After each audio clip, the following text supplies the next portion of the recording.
Good evening and welcome to the Tuesday, May 2nd, 2017 regular meeting of the City Council. The meeting will now come to order. Just to let everyone know, we have started with YouTube, so we'll be live on YouTube. Anyone can access it, and this will be both for our City Council meetings and also for our Planning Commission meetings. Tonight's invocation will be given by Pastor Grace Wabuki from Faith Community Church, and that will be followed by the Pledge of Allegiance, which will be led by Councilman James Toma.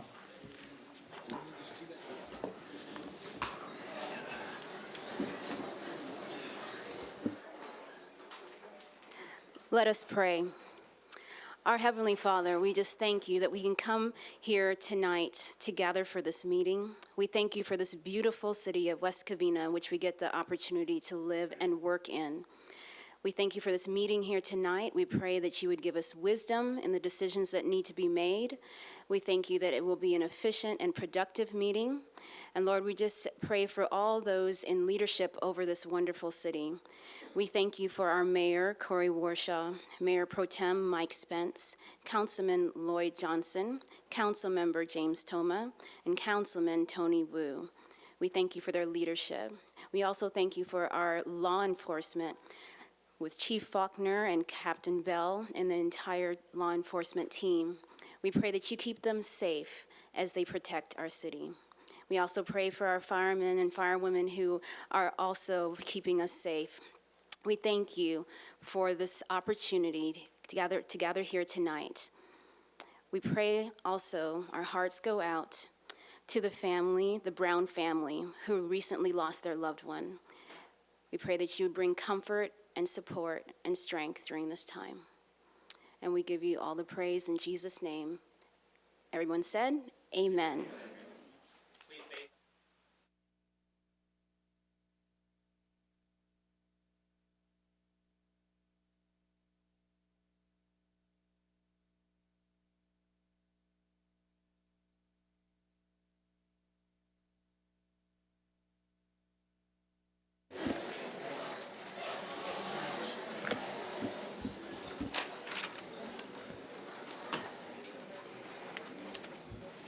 Madam Assistant City Clerk, will you please call the roll of the council? Councilman Johnson? Here. Councilmember Toma? Here. Councilman Wu? Here. Mayor Pro Tem Spence? Present. Mayor Warshaw? Here.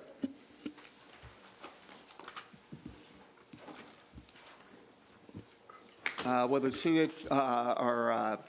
attorney, are there any items to report out of closed session tonight? Yes, Mr. Mayor, thank you.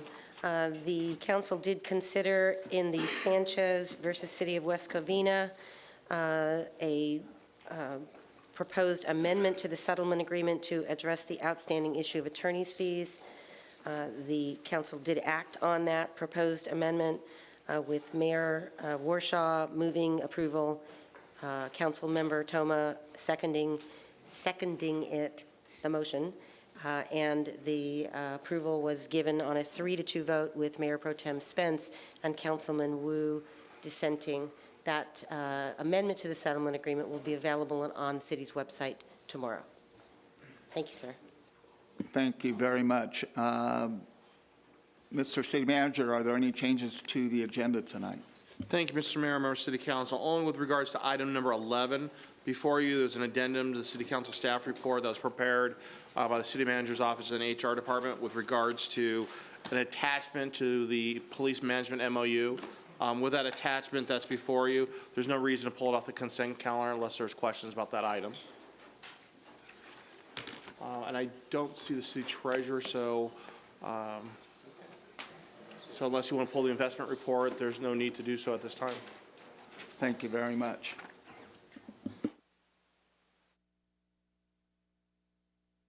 And with that, we will move on to presentations.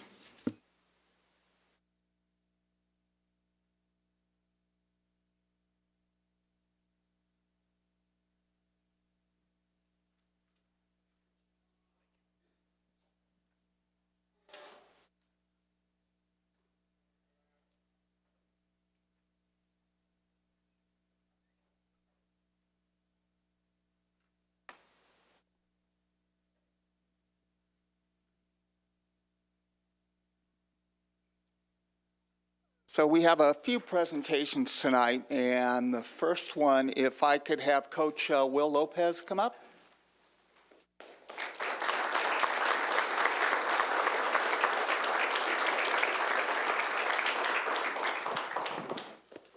How are you? Good. So Coach Lopez is the coach for the West Covina High girls varsity soccer team. And this year they placed first as the league champions. And I'm going to turn it over to you to tell us a little bit about the soccer team and then introduce all the players. Thank you. First of all, I would like to thank all the city council members for recognizing our girls soccer program this year. This year has not only been a historic year full of growth and development, it's led by 4 seniors on the roster. It has been great to be a part of such a special group. The girls have worked very hard to come together and accomplish their first league championship title. Some of their accomplishments this year, the team record was 7-0-3 during league, going undefeated, totaling 21 goals and 20 assists in league play. 8 goals allowed in all the games. We had 10 of our players receiving a higher than a 3.0 GPA out of our 16 player roster. So I was very proud of that.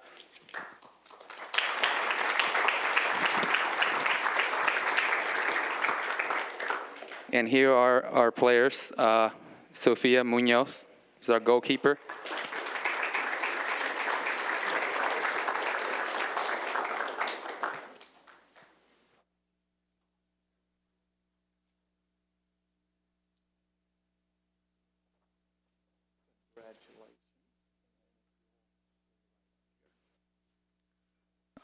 Our next player was another goalkeeper, Isaiah Delgadillo.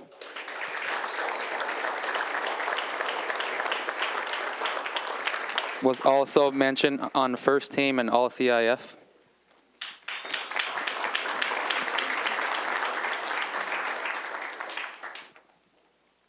Next one, Kimberly Tavares, was one of our defenders.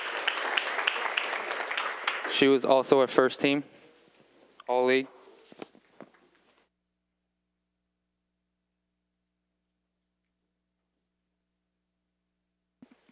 Maggie Ventura.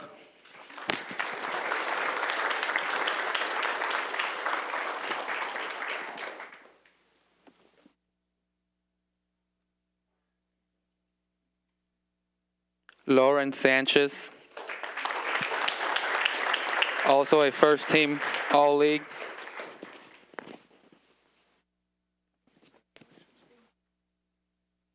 Madison Perez, second team all-league.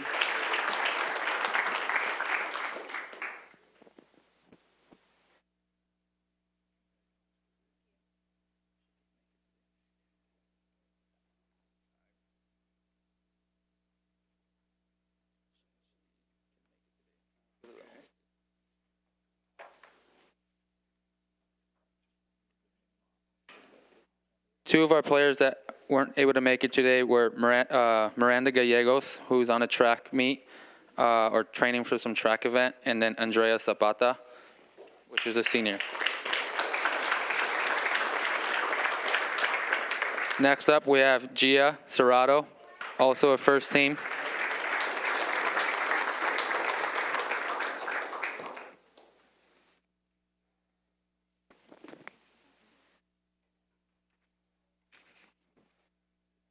Next, Lauren Enriquez, second team all-league.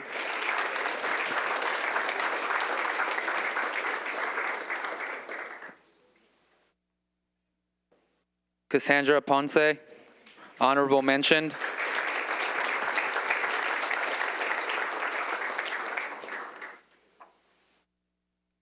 Kayla Soto, also honorable mention.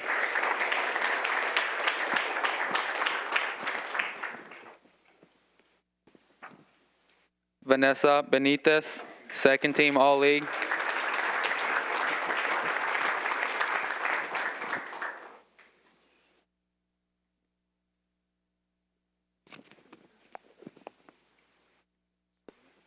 Serena Vargas, League MVP.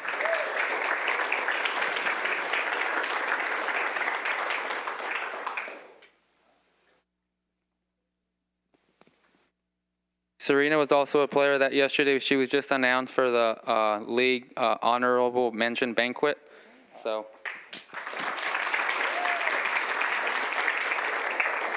Melina Quiroz.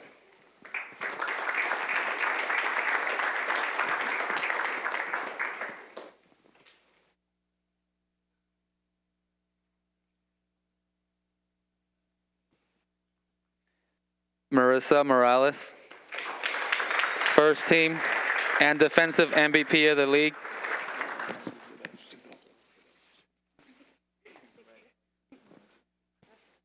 And if you'll all come this way so we can get a picture.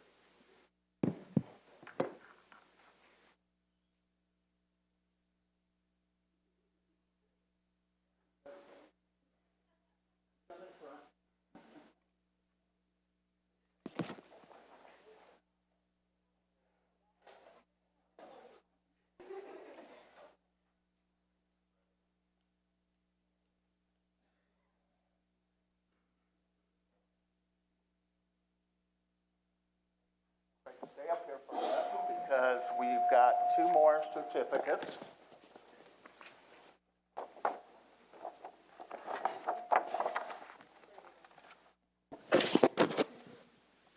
The first certificate is actually to your coach, to Will Lopez. Congratulations.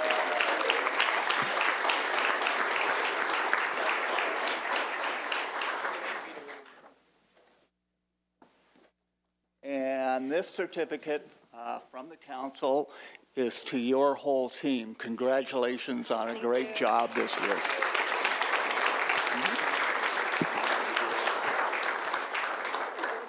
Thank you all. Thank you very much. Thanks a lot. Thank you.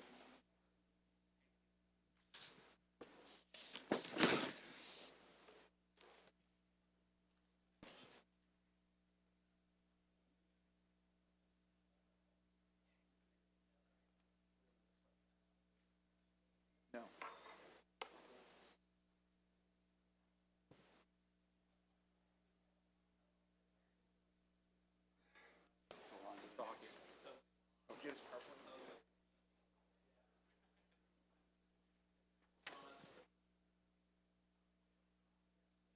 So if I can have Phil Hockley come up. Phil is the Executive Director of the San Gabriel Valley Council of Governments. And tonight he'll be making a presentation about what's happening with the San Gabriel Valley Council. And it's regarding their activities and programs going on throughout the San Gabriel Valley. How are you today? Thank you. Good. Thank you. I'm Phil Hockey. I'm the Executive Director of the Council of Governments. And there's some slides coming up, but I appreciate the opportunity to just talk a couple minutes about what's happening at the Council of Governments. West Covina is a long-standing, very important member of the Council of Governments. Of course, West Covina is the centerpiece of San Gabriel Valley, so it's important that you're an active participant and leader. And of course, you know that Councilmember Toma is on our governing board, and Mayor Warshaw is the alternate, who was at our meeting a few days ago. But let me also identify that your city manager, Chris Freeland, has been very much involved.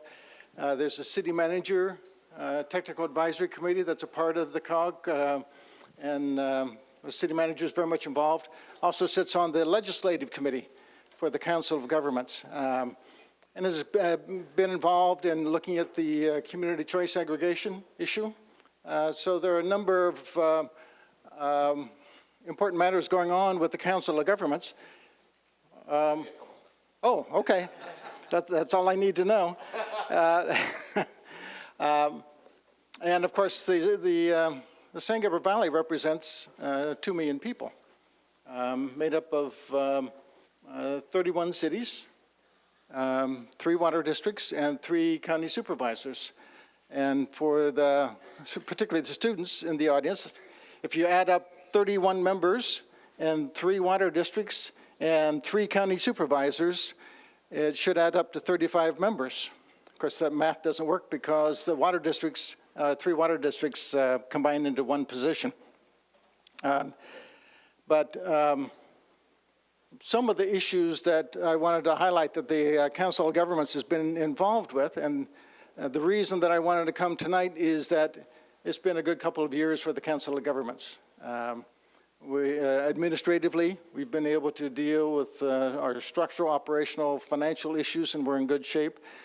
We've been able to provide leadership on some critical regional issues, including water, MS4, which is a big issue for West Covina and all the other cities in the San Gabriel Valley, for issues of homelessness.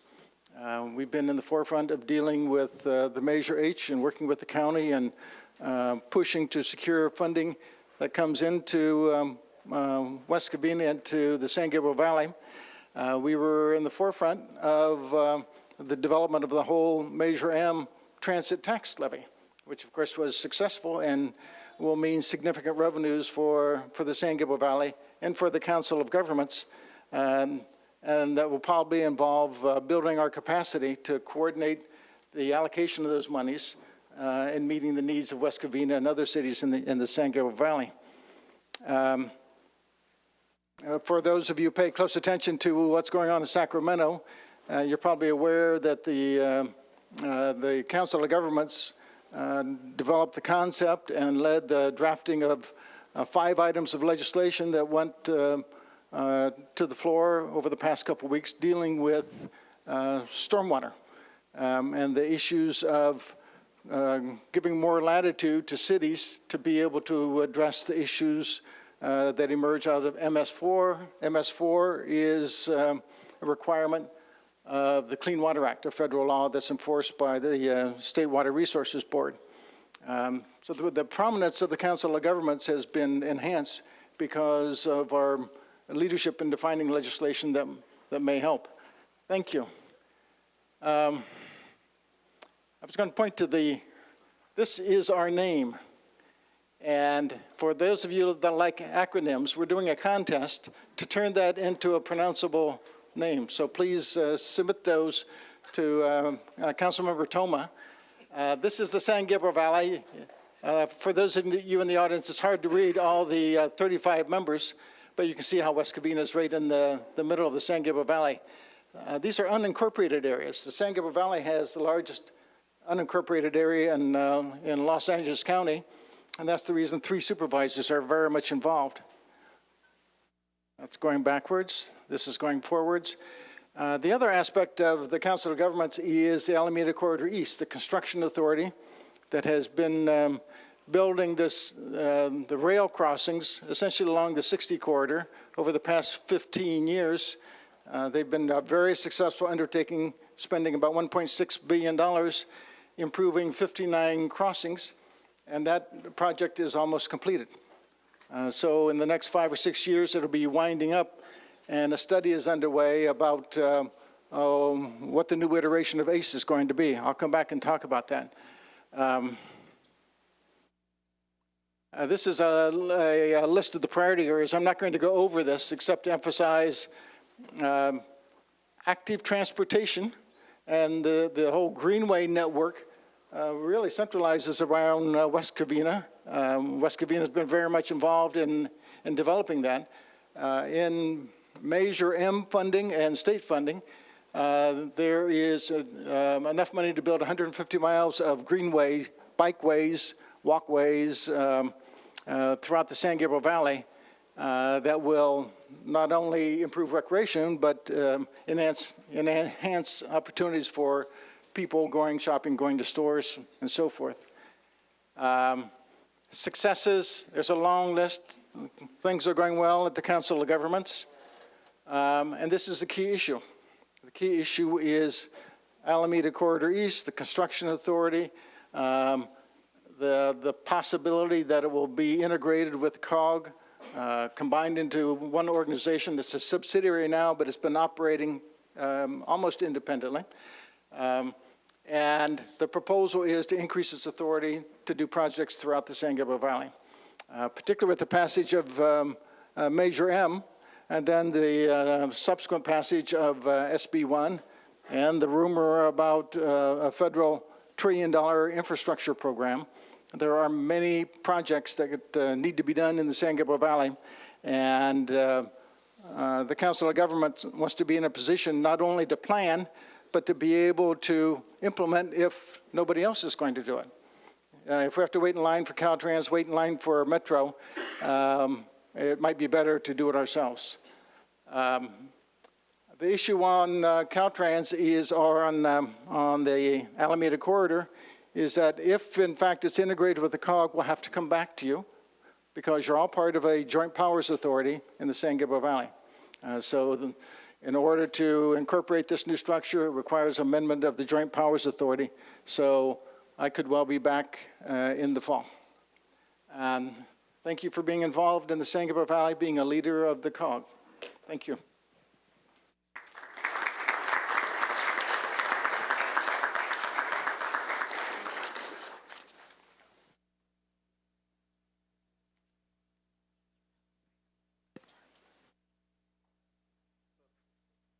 Before you leave, Phil, does council have any questions for Phil?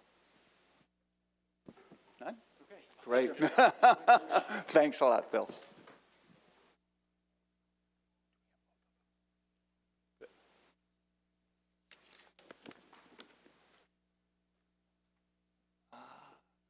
Chief's not here, right? Where is he?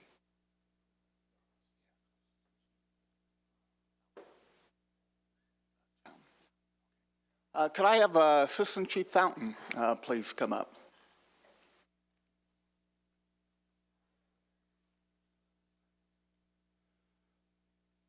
While he's coming up, we've got a proclamation proclaiming May 13, 2017 as Fire Service Day. Fire Service Day was originally designated by the International Association of Fire Chiefs as a day to focus attention on the many varied technical and professional services offered by fire departments throughout the U.S. and also Canada, and to actually honor all those dedicating their lives to the fire service. The West Covina Fire Department has continued to observe the Fire Service Day, and they do this by hosting an annual demonstration. And it's for the public. It is actually part of our open house this May 13th, which is Saturday, and it's called Touch a Truck event because it will be going along with our public works. And that will be at Cortez Park and Fire Station 2, which is also located.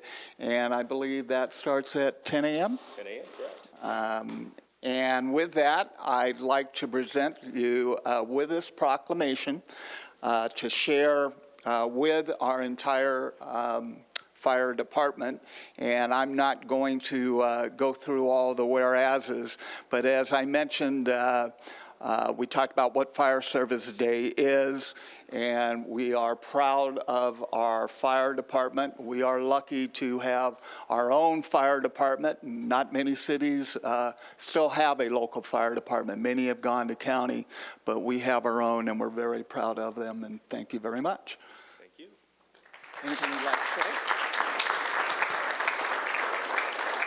Thank you very much for the proclamation. I'd just like to remind everybody to come out on May 13th. You know, normally when people call us, it's for unfortunate circumstances, difficult circumstances, emotional circumstances. So Fire Services Day is a great time to come out and meet your local firefighters and the paramedics and interact with them in a happy, fun way. The kids can spray a little water, climb up a ladder, see our trucks up close, and we love those opportunities where we get to interact with the public. In day-to-day activities. There's going to be a barbecue there hosted by our explorers. It's a great fundraiser for them, and it's just a great time to see a little bit behind the scenes of your fire department, the fire stations, and what we do day-to-day. So thank you very much. Thank you.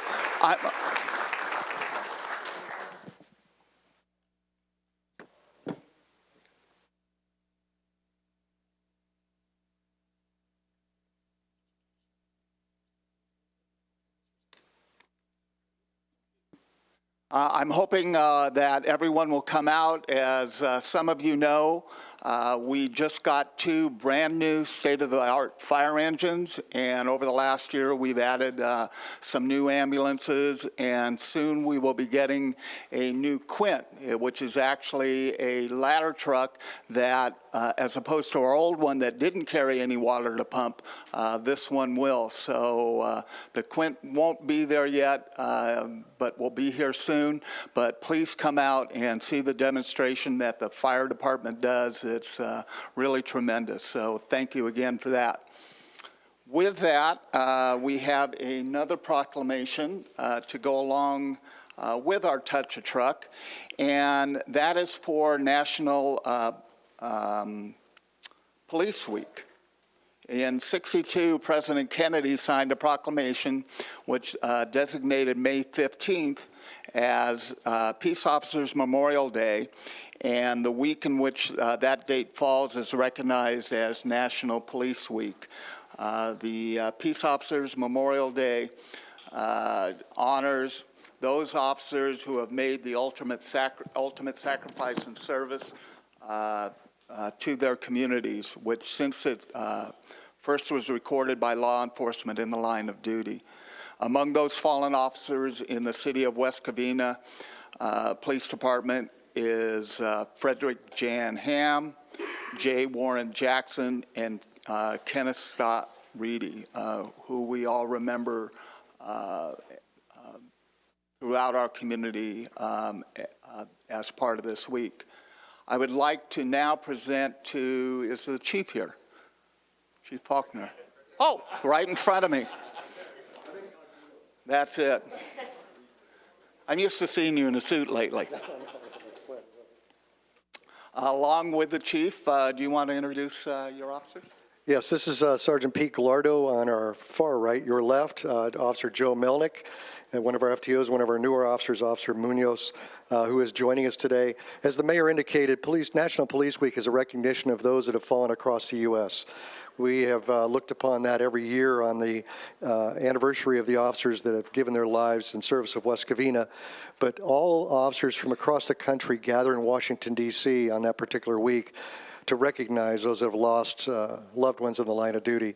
We also have a police unity tour that we're participating in. Several of our officers are riding in that. It starts just north of and ends up in Washington on the day of the event. So for us, this is a recognition of all of that, is not only how dangerous sometimes the business can be, but also not forgetting those that have died in the line of duty. So with that, I'd like to pass it back to you, Mayor. Thank you. And again, this is for our entire police department, recognizing National Police Week, May 14th through 20th. And it's to commemorate, as I mentioned, this week with appropriate observances, recognizing all law enforcement officers, past and present. So thank you very much for your service, and congratulations.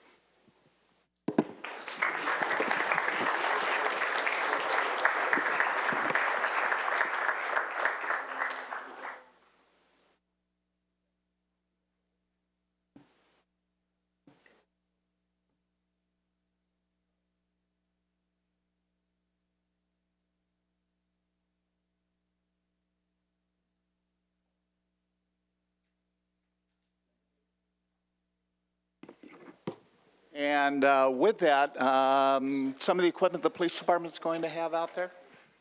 We are going to have our new Bearcat, which is our SWAT vehicle out there for the kids to climb on. It doesn't spray water, unfortunately, like the fire departments, but it will deflect water pretty darn well. But needless to say, this is a new piece of equipment for the police department that we've used for the service of our men and women that are serving warrants, responding to SWAT situations and so forth. So we'll invite the public out there to climb on that truck as well, and we'll be happy to answer questions for you. We'll also have some of our police cars there and some others that the kids can actually get into. Will we have a K-9 there this year? No. No K-9 this year. Okay. Thank you very much, Chief. And the last part of our Touch a Truck is National Public Works Week. And with that, if I can call up our Public Works Director, Chino Kansuji. Thank you, Gino.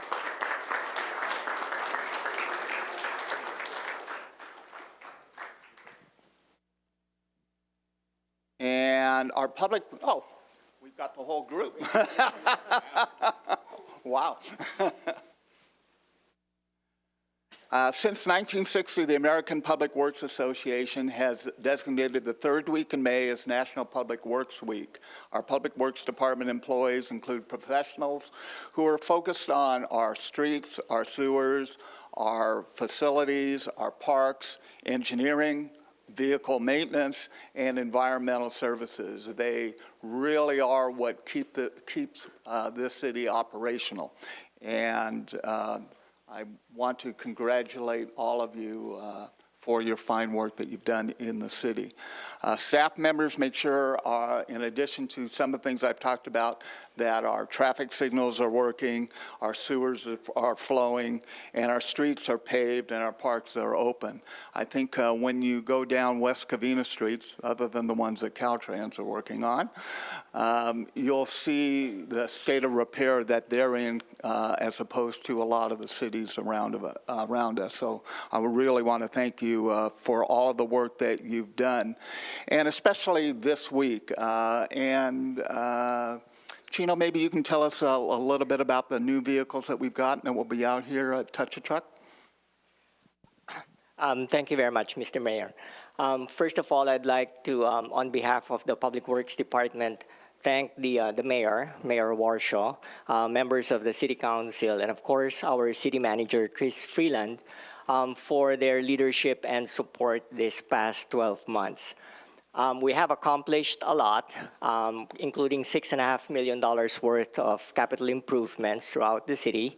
And as the mayor mentioned, the City Council in recent weeks approved a purchase of several pieces of equipment. We have a combination, a Vector, cleaning truck, which we use to clean sewer lines, catch basins, and storm drain lines. Council also approved purchase of a sewer camera truck, which is very vital to our operations. So we use that to inspect our sewer lines so we can either upgrade them or repair them. Council also approved purchase of 4 sewer trucks, which are again vital to our operations. So several pieces of those equipment will be out for display, so kids can go out there and ride them, honk the horns, and do whatever with them. So it'll be out on May 13th over at Cortez Park. And naturally, your staff will be out there with them, is that correct? Great. So again, I want to thank all of you, and with this proclamation on behalf of the entire City Council, I do hereby proclaim the week of May 21st through the 27th of 2017 as National Public Works Week. Congratulations to all of you. Have the honors of holding that.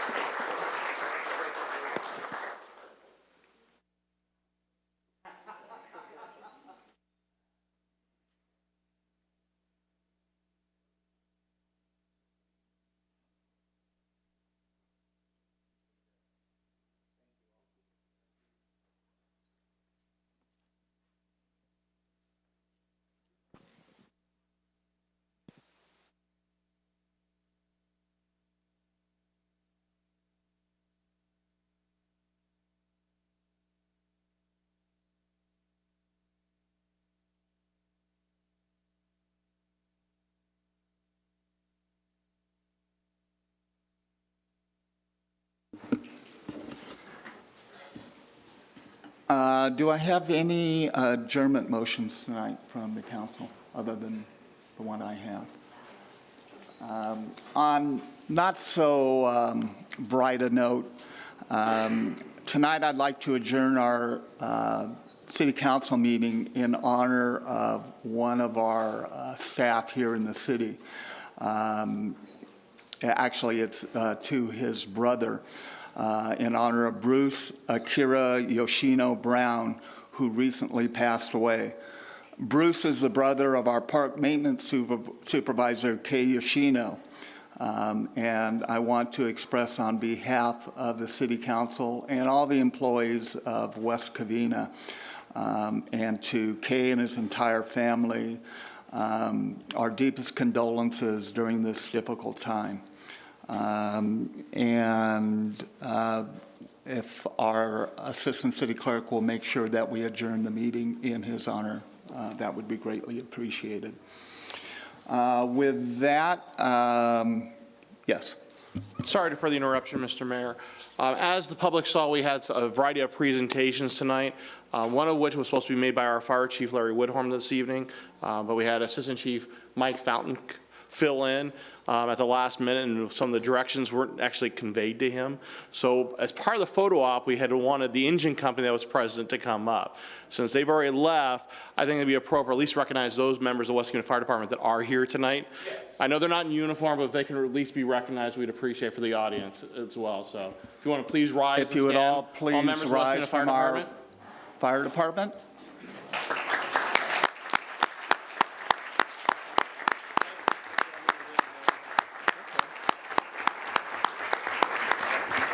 And thank you all for your service. And we are sorry for that oversight.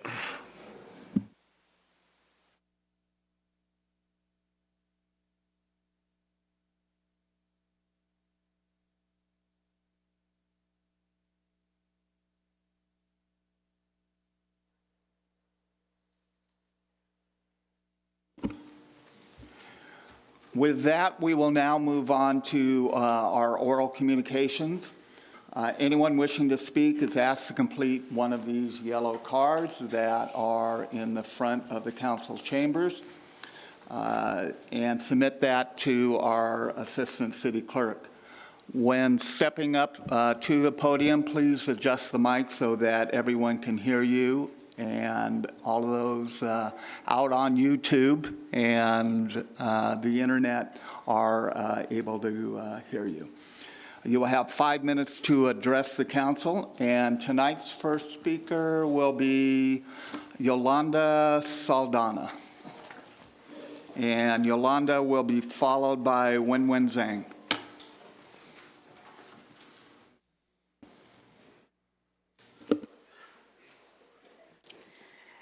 Hello, my name is Yolanda Saldana, and I live here in West Covina, and I'm here before you to ask you to reconsider closing Station 4. A couple of years ago, I stood here asking you the same thing because about 17 years ago, I had an emergency in my house, and because of their quick response, my daughter is living here today. She was a near drowning, and they responded within 3 minutes, and she's alive and well today. 3 months ago, I had another emergency. My husband had a heart attack. And because of their quick response, he is here today also. And it's not, I'm going to talk about just my immediate block. Across the street, we have Margaret Saldana, that she's on dialysis. My next door neighbor, 2 houses down, just had a heart attack about 2 weeks ago also. My neighbors, Robert and Rosa, he has a pacemaker. He needs emergency assistance, and he's always constantly being transported to the hospital, and that's just in 15 houses in my block.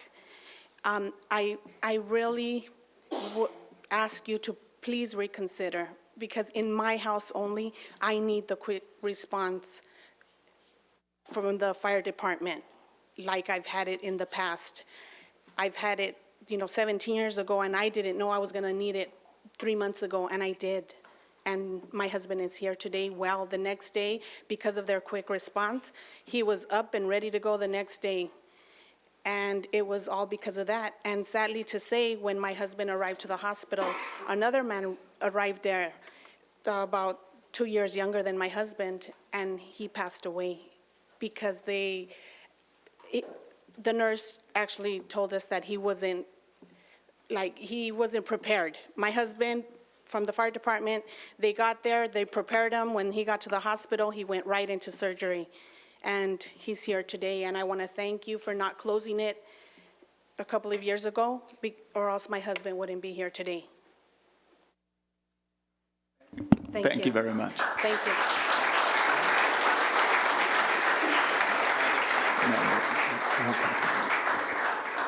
Our next speaker is Wenwen Zhang, followed by Steve Gresham.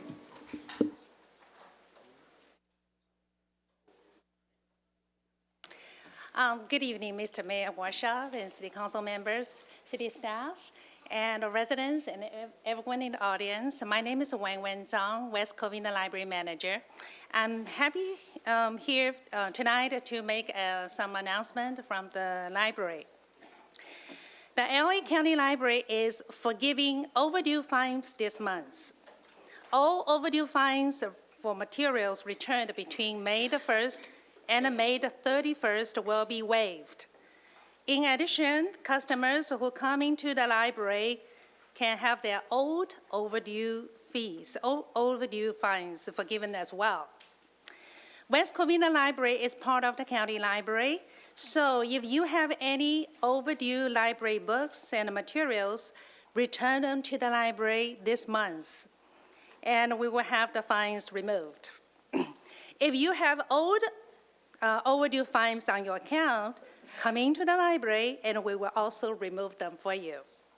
Remember, only this month, May 2017.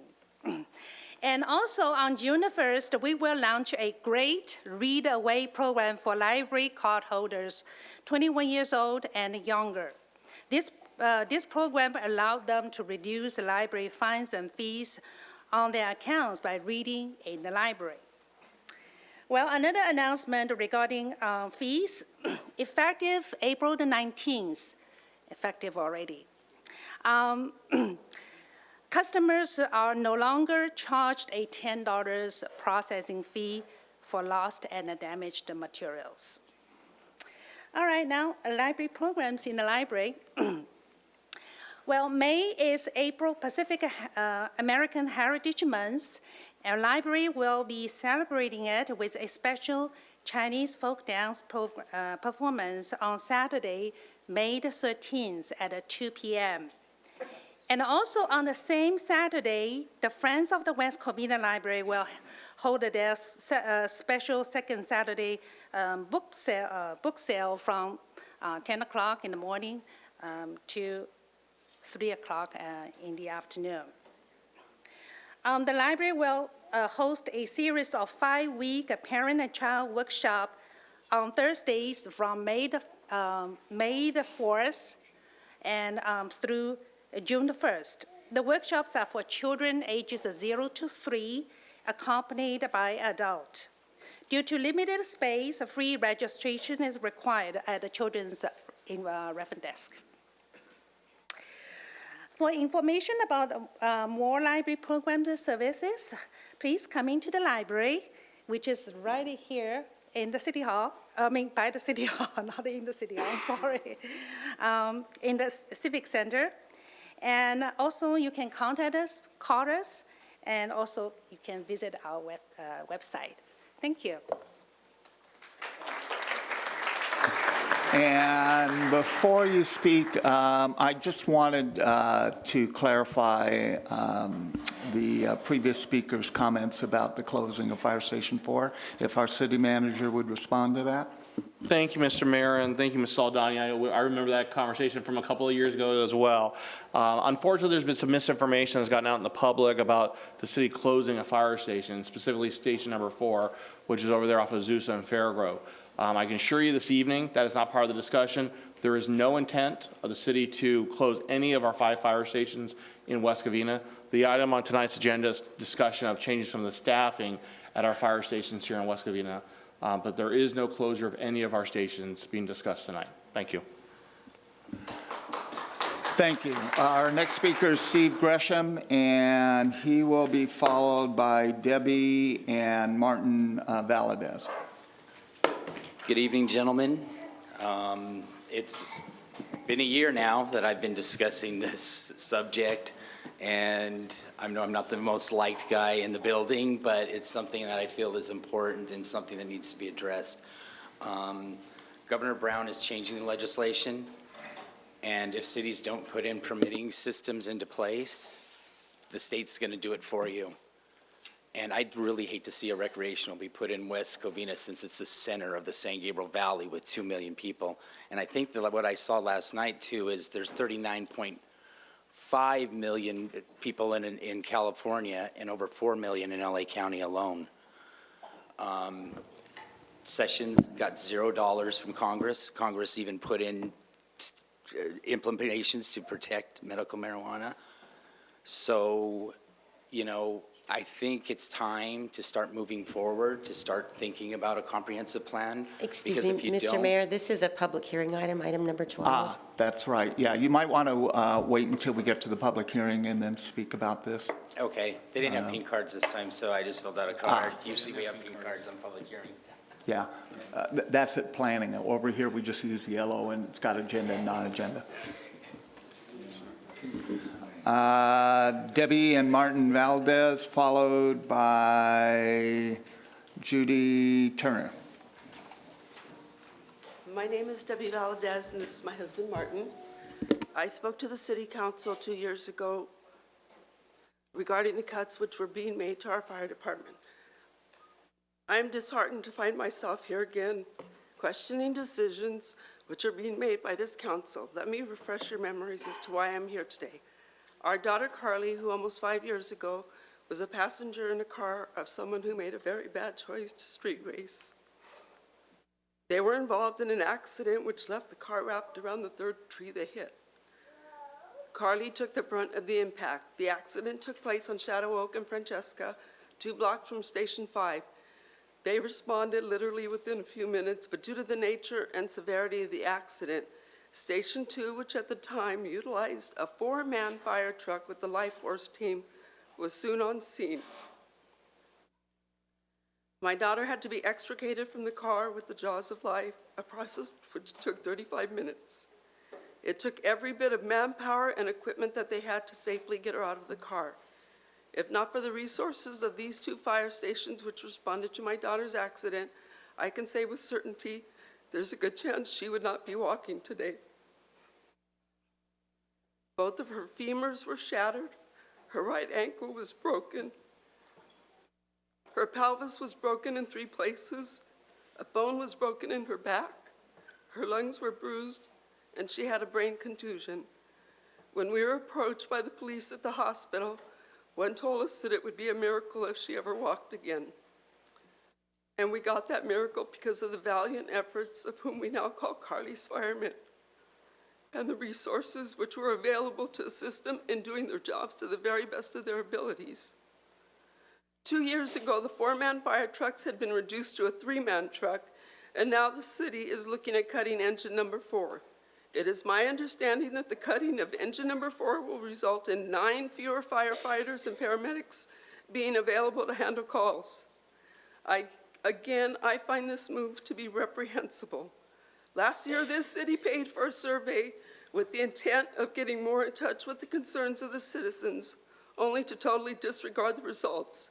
89% of the citizens' #1 concern was cuts to fire and paramedic services. Instead of listening to the West Covina residents, you now plan on cutting an entire engine company which ran 1,540 calls in 2016. Again, I would like to emphasize that the cutting of this engine will result in 9 fewer firefighters and paramedics. The West Covina Fire Department needs every resource and manpower available to continue saving lives and making West Covina a city that we can all be proud of.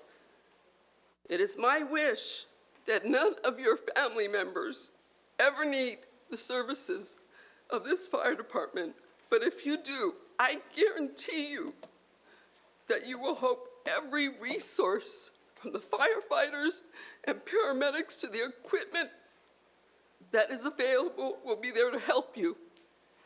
I'd hate to think that your family or any other family in West Covina becomes a family that had to wait for help because of limited resources, because that is going to happen if you cut engine number 4. Thank you. Thank you. Thank you. Our next speaker is Judy Turner, followed by Jasmine, and I'm not sure of your last name, Jasmine. She made me sad. Affected me. I live here in West Covina. I work here as well. I dispatch for the fire department. So I can attest to how busy they are, the increasing number of calls they go on, increasing population. It makes sense. More often is happening now when we get a call. I get a call from medical aid. Our 3 rescue ambulances are tied up, committed on calls, or at the hospital with a patient. So I have to call around to an outside ambulance company. Takes a lot of time. I call 10 companies. 90% of the time, they don't have an ambulance available. Fortunately, we have an engine responding, a paramedic engine, that can respond and assess the patient. You want to take that engine away, engine 4. I have no one responding to this life and death emergency medical call. Could be at my house, could be at your house. No one's responding. Then I have to take the phone call from the people. I called 5 minutes ago. Paramedics aren't here. My family member's dying. I have to handle that. And it's not just medical aid calls, fire calls. We've had more fire calls this year. I've handled so many already this year. So you're affecting life and property by cutting an engine. And that's what I have to say about that.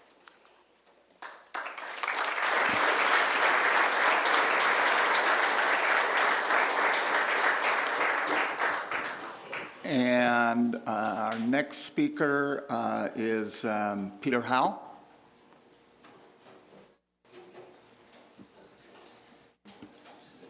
Oh, excuse me, Peter, I forgot about Jasmine, sorry. Oh, yeah. Is it Estrada? Yes. Ah.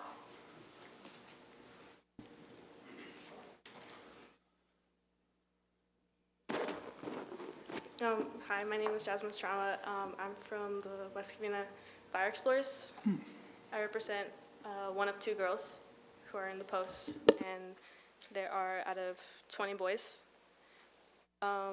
Hearing about the cuts made for the fire department, even if it's nothing, just changing a few people around, it's going to affect us, especially with Engine 4. Engine 4, when I first started, we were there. We were there for every single meeting, and I've seen the impact that it's made on a lot of people. It's made an impact on me. It's made an impact on my life. It's changed the way I've lived, the people I see every day, and how I carry myself. Having everything cut it's not reasonable. It affects everyone. You're endangering people's lives. It's just, I've been on ride-alongs before, and I've seen the people who need help and who need the urgency, who need that 3-minute call to be there. And it's helped people. It really has. These firefighters are very good people, and having 9 or even a few people cut will change their lives and it'll change mine. The firefighters have given me the education to become, hopefully, when I'm older, a firefighter myself. So having those few people who have made an impact on my life will devastate me. It won't make my education any easier. So please do not cut any. Thank you. Thank you, Jasmine, and thank you for your service. Our next speaker is Peter Howe, and Peter will be followed by Jeremy Castaneda. Good evening, Mayor, council members. My name is Peter Howell. I'm a resident of West Covina, and I just wanted to voice my concern tonight. I understand that there's an engine that might be replaced, engine number 4, and I don't think that's the right decision to make. I have 3 young kids. My oldest son right here in my arms, Gavin, he's 3 years old, and God forbid anything were to happen to them or any family's children. We need firemen and we need resources out there to be able to get there very quickly. And by removing a truck or an engine, it's definitely going to slow down the times for the responses. I mean, just Saturday morning, there was an accident around the block from Station 4 where a person lost their life and 4 others were injured. And I mean, that station, I live on Fairgrove Avenue, is very busy we're constantly, my son is constantly looking out the window, just watching the trucks pass by, and removing one of them is definitely gonna make a huge impact in our city, and I think it's gonna be a wrong decision. So I just want to voice my concern about that, and I hope that you guys make the right decision and make sure that if there's budget cuts that you need to make, you don't make it from the fire department or the police department. We actually need more people out there that are willing to risk their lives to save others. Thank you. Thank you. Our next speaker is Jeremy, followed by Carly Valadez.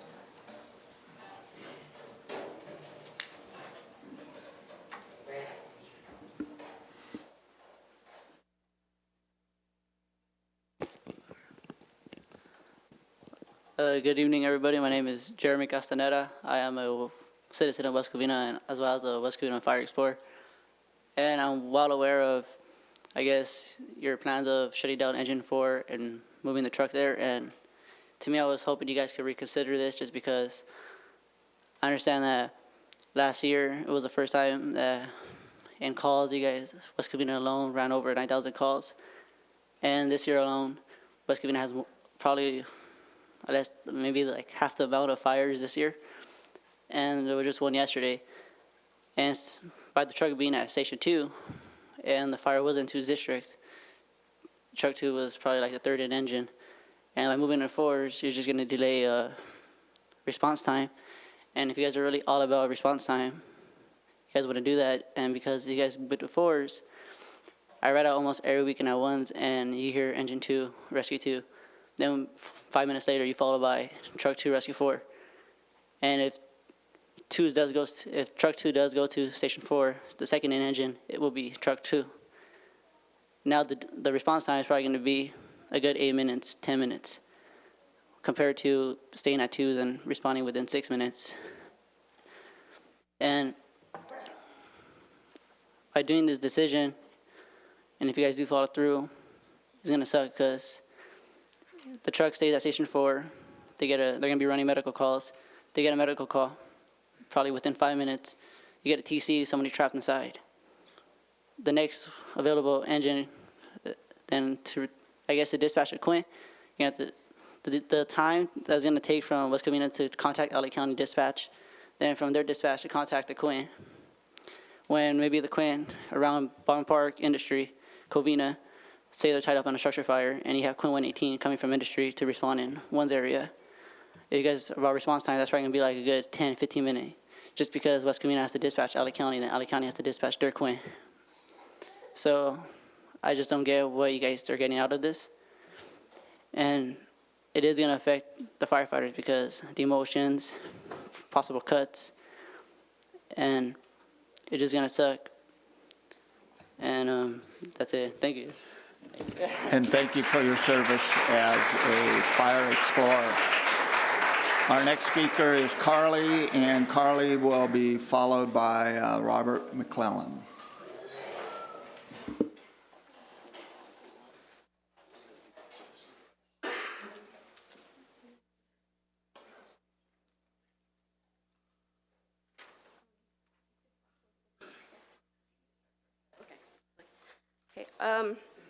Good evening. My name is Carly Valadez, and I'm here again to speak to you about the cuts occurring to the West Covina Fire Department. As all 5 of you I know have heard already, from my mom and from when I was here 2 years ago, I was in a near-fatal car accident that you can see in front of you. While the other driver was ejected from the car, I was trapped until help could arrive. While we were fairly close to Station 5, getting me out of the car also required efforts from Fire Station 2 from all the way across town, about 10, maybe 20 minutes total, if they're not busy. The seatbelt of the car cut surface parts of my skin. I was burned on bits and pieces of my legs and chest. A bone had broken through and was popping out of my thigh. Both femurs were completely shattered, as well as my pelvis and right ankle, yet I remained awake. As the crew from both stations worked diligently and safely to quickly remove me from the wreckage without injuring me further, I was hemorrhaging and bleeding in my lungs. I was finally extricated from the car, which took the efforts of 9 firemen. I was flown to USC Medical, Mayor Pro Tem, and the 10 days that I spent there are gone from my memory. My parents were called, they didn't know if I was alive, and I was taken into an 11-hour surgery to reconstruct the bones of my legs. Surgery for my ankle would have to wait, my pelvis and back would heal on its own, which I learned yesterday is not the case, as I have already been developing arthritis. I was told it would be a miracle if I walked again, yet I'm here standing in front of you because of the crew here today, their efforts and the proper tools and resources they had to save me that night. With that being said, the second item on the City Council goals for fiscal year 2016 through 17 is exactly as follows. Identify resources and opportunities to provide better public safety, police, and fire services to the community. I'm not sure how you plan on achieving this by continuing to make cuts to the fire departments across the city. How the community can be provided with better public safety by cutting positions and the tools needed to provide said safety is baffling. I'm not proud of this city or how it continues to cut the services we need the most. For every fire and car accidents, for every earthquake, any emergency, the fire department is a crucial part of keeping this city safe and thriving. This will continue to not be the case if Engine 4 is cut, leaving us with less help and resources should one of these tragedies occur to anyone in the city. I would like to leave you with this final thought, and I would like for you to look again at the pictures that I've handed you. Put yourself in my place, or better yet, imagine one of your daughters, wives, nieces, or granddaughters, any person in your life to be in my position that night. Stranded in the smoke and wreckage of a car accident, they can't escape the car, and they can only hope that help arrives soon. There's a million thoughts going on through their head as the blurred visions before them turn to the reality of blood, pain, and the wreckage they're stuck in. Imagine getting the call that there's been an accident and you don't know if they're alive. Imagine how much more scary it would have been if the crews had showed up, but were shorthanded because you, the city council, decided to cut their tools and resources.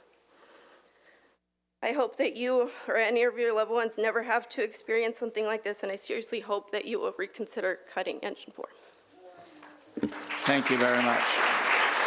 Our next speaker is Robert, followed by Matt Jackson.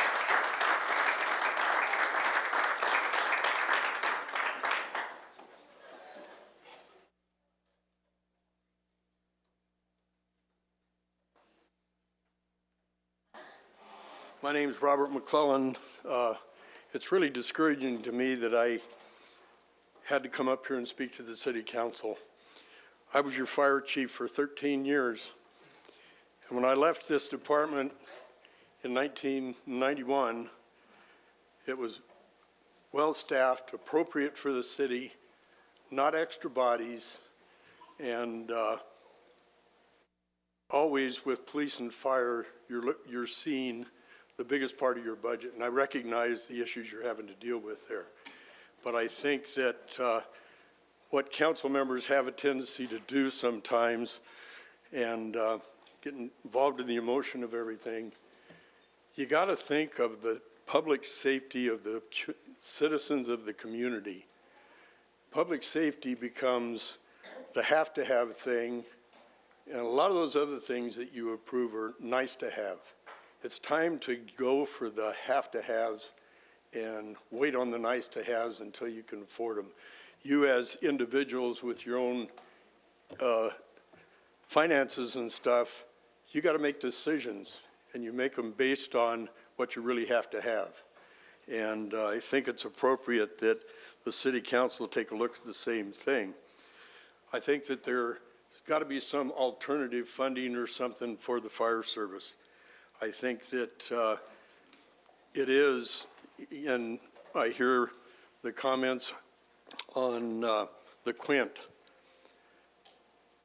A quint does not replace two engine companies or fire companies within your city. You have reduced the level of service to this community by eliminating that one fire truck. You're going below what we had back in 1991. And it seems to me after 25 years, when your firemen are doing 9,000 calls in a year, it just seems reprehensible to me that you're looking at reducing the level of service within the fire area. I think that Closing that engine company is a reduction. There's no getting around that. Your Quint, nice to have thing, but I don't know, and I don't know who made the decision, but I don't know if that was the appropriate decision at the time. I spent 30 years in the fire service, and it's really discouraging to me the way the fire service is being bashed all the time, and on overtime and retirements and all this kind of stuff. Bodies like this is what created that problem. Yeah, you weren't here at the time, but you're still the city council and running this organization. It's just like any company out there. The employee organizations go to the company and say, we want a raise. You don't have to give it to them. Yeah, we as firemen, everybody likes a raise and wants to better provide for their family. But don't blame the employees for that kind of a situation. I think that you got to look at the safety of the employees and the people in the community. We had 4-man engine companies back in '91, and now you have 3. You're compromising the safety of those people and their ability to do the job on the street, as you have heard from some of the citizens of your community. You got to give them the people to do the job on the street. Things are not getting any easier out there, and with the higher speeds and everything, they end up with these extrication problems and getting people out of vehicles. I'd seriously ask you to reconsider the elimination of that company. I see no good out of it. I think that you guys, when you see some of these incidents that happen, you're going to say, oh my gosh, that was terrible. Yeah, it's terrible, but it's even going to be worse if the fire department cannot provide the service that you guys want to give the community. I know you all care about the citizens and their safety and everything. Now it's time to show that you do, and don't approve the closing of that company. Thank you very much. Thank you. Our next speaker is Matt Jackson, followed by Daniel Solano.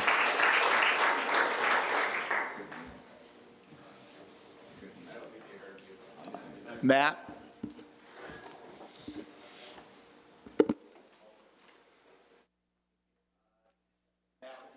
Matt will be followed by Daniel Solano. Hi, I'm Matt Jackson. I'm the president of the Firefighters Association. I'm here representing the citizens of West Covina, not just the firefighters, but all of the citizens. The first thing I want to touch on, though, is the comments that were made by Mr. Freeland after the first speaker. True, Engine 4 or Station 4 is not closing. But let's not mince words here. You guys are making cuts. You're making staffing cuts. So at least own up to it and be honest to the community what you're doing. Don't, Mrs. Saldana had a very relevant complaint up here, and she was voicing her opinion. And she might not know the difference between closing the engine or closing the station, but she knows that there's cuts, and it's a relevant concern. So let's at least own up to it and be honest with what's happening here. This isn't a new issue with the city. You guys have been trying to do this for 7 years now. We've actually staved off the cuts of Engine 4 twice by obtaining a federal grant, a safer staffing grant. The last one we received was 3 years ago. 3 years ago, we approached the city manager along with our fire chief and said, if this is going to keep on going on, we need to get together and look for a solution here. Nothing's happened. Today at 2:45, the city manager emailed me and said, hey, I want to form a committee. It's been 3 years. Really? 2:45 is when you're going to send the email so that you can stand before the community and say, hey, I want to form a committee? Come on, let's be honest with the community here. 7 years ago, Chief Whithorn stood before this very council and told you that this was a horrible idea. We have NFPA standards that address response times. 7 years ago, the chief informed you guys that these response times nationally are expected to be met 90% of the time. 7 years ago, they were being met 60% of the time. Right now, they're being met 14% of the time. 14% of the time, we're arriving on scene within the national standard response time. I mean, that's ridiculous. Lives are at risk here. The community is at risk here. People are actually going to die. Now you guys want to close an engine and increase the response times? It's going to be a mess. All of those these response times, once again, 14%, it's without the cuts. The plan, once the cuts happen, is to move the truck company down to Station 4. The truck company is a very specialized piece of equipment. Everybody knows what the jaws of life are. You've heard what the jaws of life are. They're what are used to cut people out of vehicles. Now, the truck company is going to be responding first out in that district on medical aids. They might be tied up on a routine medical aid, abdominal pain or something like that, and a traffic collision happens with somebody like Carly trapped in a vehicle. Now that truck company is not going to be able to respond. They're going to have to run the whole routine medical aid, then go available, then respond out to the traffic collision to cut the victim out.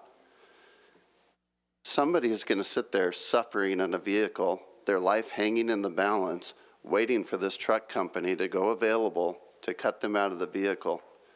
People will die because of these cuts. I'm standing here once again, I've been here several times the last couple of years, telling you to please make the right decision.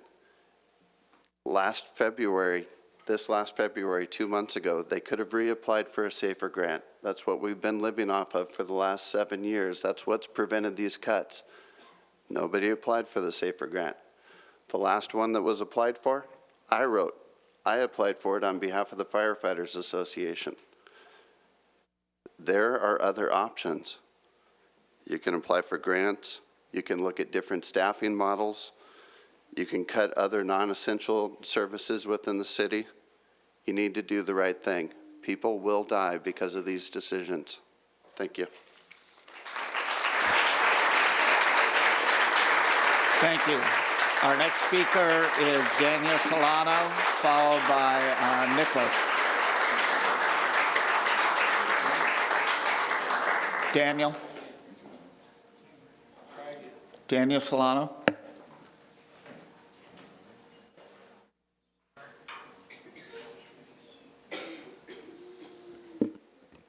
Thank you for allowing me to speak, council members and mayor. So my name is Daniel Solano. I've been a fire explorer for 5 years. I'm a battalion chief for the Fire Explorers, City of West Covina. And I feel that our explorers, knowing that we have one less engine, 9 firefighters and paramedics, I believe that for that training facility and the education that we get out of it, that I would feel really sad if my fire explorers were able to go on a call and receive that they're not able to help to the fullest of their extent. I feel that it is not fair for the city. I believe that the city is worth more than money, and I believe that all these cuts are done to a certain extent, but I believe that safety is the first priority of firefighting. I've trained there for about a year with my fire explorers. I've built a bond with the firefighters there. Knowing that I could lose 9 of them is really heartbreaking. I see them as a family. Losing that engine and firefighters is losing something that I've always had in my heart for them. I know how hard they work. I look up to them, and I'm just really distraught knowing that that could go to waste. It's just, I hope that you guys have in mind that this does waste a lot of time. Time is key with this city. I just really want to be able to know that my family isn't those that are in the accidents. I look up to these firefighters, and then they're all that makes a difference in the city. So I just have that in mind, that the city really needs the help, and I would really hate to have my family there or your guys' family there in the accident. So these firefighters really deserve the chance to have everything that they need and the resources that they need. Thank you.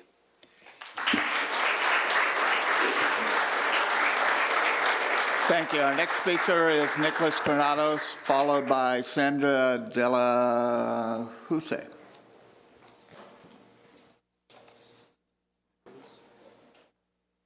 Nicholas?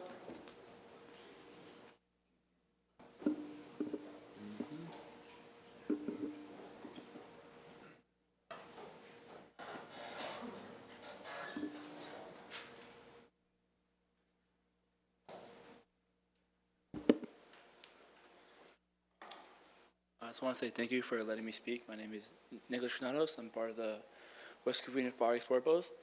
I'll give you two examples from my life that I've seen that shows West Covina giving top quality care. From when I was 10 years old, I was riding my ATVs around my house. Flipped, cut my leg open. Scariest day of my life. My sister was crying out for me. I couldn't walk because of my leg. West Covina Fire Explorers, the paramedic came to me, rushed me to the hospital. On the way there, they calmed me down, made the worst day of my life just a little bit better in care and emotionally. Another thing I want to say was 2 weeks ago, my cousin and my best friend got in a car accident. LA County responded, and they were not pleasant, as I would say, emotionally for their care or quality. They were talking bad to them, and it hurt my heart to hear that about them.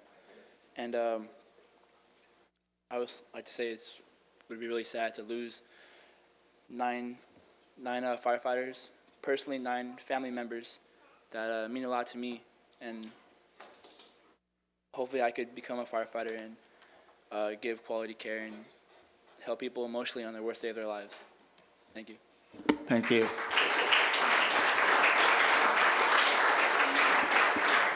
Sandra Dela Huse, followed by Joseph Vilton.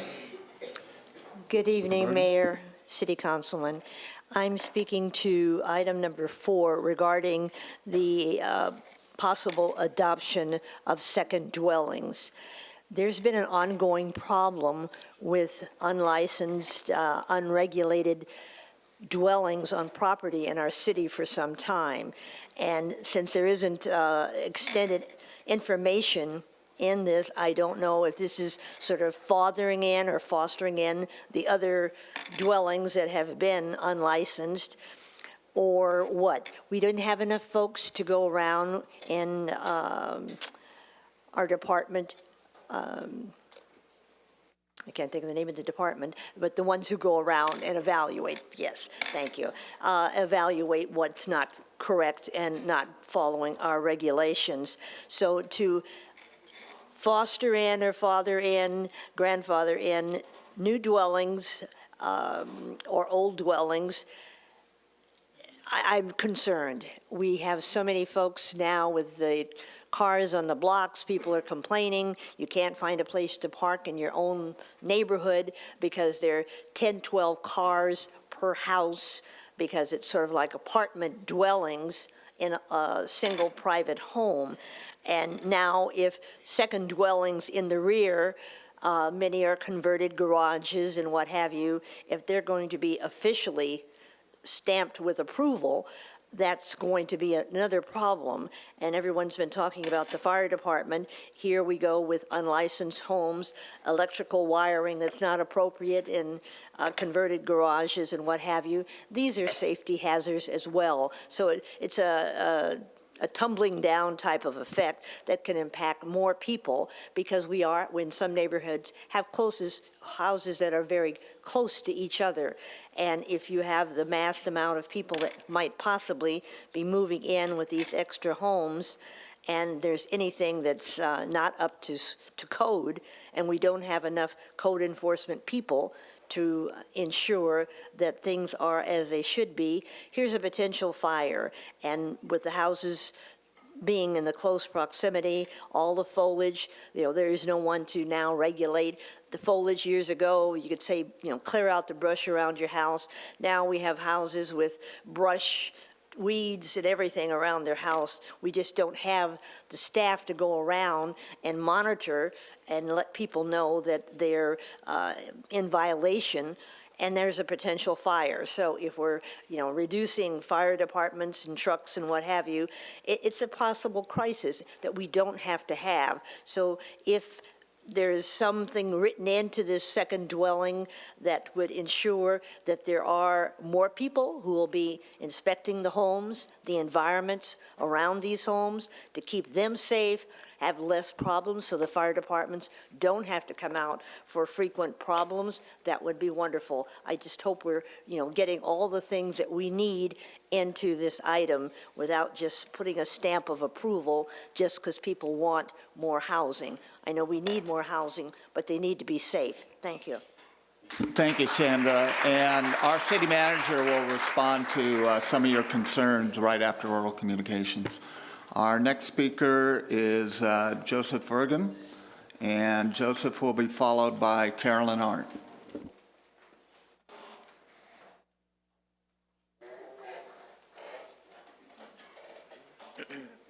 Good evening, everyone.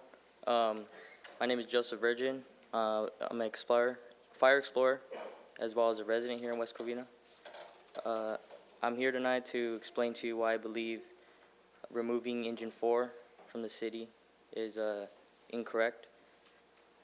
Being able to ride out in the city at the fire stations, I've been able to realize how important Engine 4 is to the city. Seeing how hard the firefighters work on that engine shows how much it is important to the city. Removing Engine 4 would be crucial to the force needed to help the city out.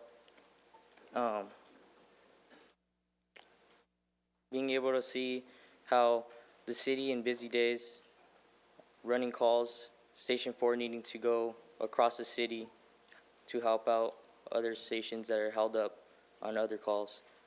Removing the Engine 4 from the city would endanger citizens' lives as well as affect the firefighters' lives on that engine. I'd like to ask you to reconsider your decision on removing Engine 4, and that's it. Thank you. Thank you for your service. Our next speaker is Carolyn Arndt, followed by Jerry Patras. Yes, Carolyn Arndt, and it's been heavy duty. I am here to offer you something that you cannot turn down, and it's for free. This is Asian American Month, and the East San Gabriel Valley Japanese Culture Center is being showcased at the museum. We're having a meet and greet with sake and wine and Japanese tilted food on the 19th. That's a Friday night. This is all for free. Free is good, right? Free is good. It's from 6:30 to 8:30. Bring a guest. The drums are going to be there. If I knew what that word was, those two words, but James is going to tell you, what is it? That's the drums. We're going to entertain. All of you are invited. It's going to be a grand and glorious night. So and Carolyn, will you tell them where the museum is? Thank you. That works. Oh, where is at the museum? I need to tell you, don't I? That's it. It serves two purposes. It gets people into the museum to see our history. And the other thing is, it gets you all together. So that's what our goal is. It is May the 19th. No, where? At the museum. Yeah, where is the museum? It's on Glendora, directly across from the Colony at the Lakes. The door will be open, and the drums are going to be on the sidewalk. We're probably going to close down Tina's bar. Thank you. Thank you, Carolyn. Our next speaker is Jerry, and Jerry will be followed by Jim Grivich.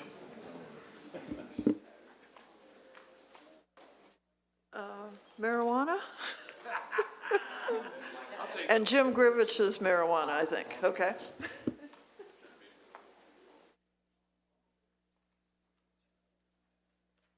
Our next speaker is George Ariola.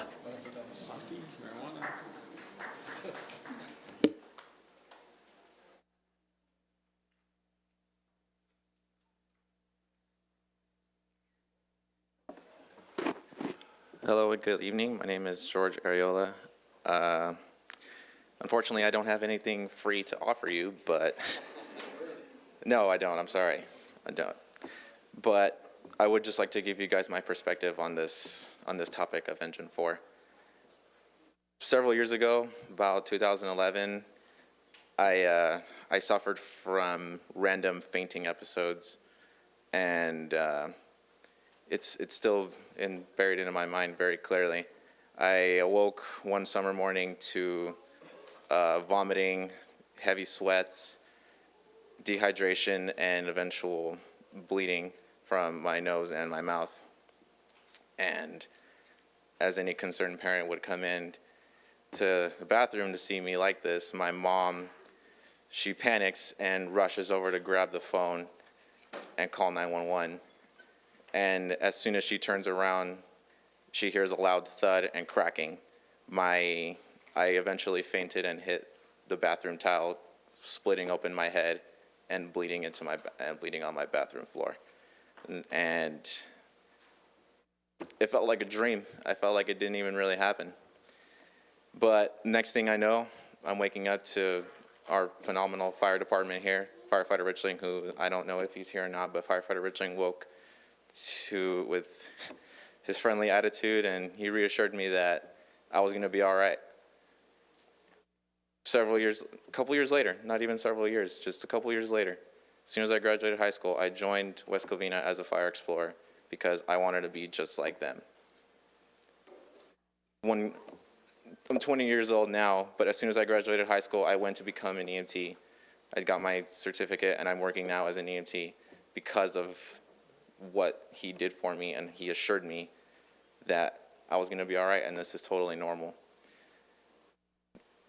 I can't explain to you enough how phenomenal our department is, and Captain Robles actually took me on my first call ever as an explorer on Engine 4, and I'm sure he recalls just how nervous and jittery I was on my first call, but I was so happy to actually help somebody, because I was on that end at one point too. I was a patient and I felt completely helpless, and for me to help someone else, it felt incredible. And I hope to one day also serve the city of West Covina, or serve just as a firefighter in general. And shutting down this engine would be a complete disservice to this community, because any one of those 9 firefighters could inspire someone just like me to become a firefighter, if not save their lives or save anyone's life, really. And I really don't know how else. I can't say enough good things about West Covina Fire. Every one of them has been incredibly friendly, incredibly helpful to me, and not just to me, but to our explorers and to our citizens as well. I work personally with other departments, and those departments are not half of what these guys are. Every single one of them is like 10 of those engine companies. I can't say enough good things about this department, so please reconsider your decision, and that is all I have to say. Thank you. Our next speaker is Frederick Seitz. Fred? Oh.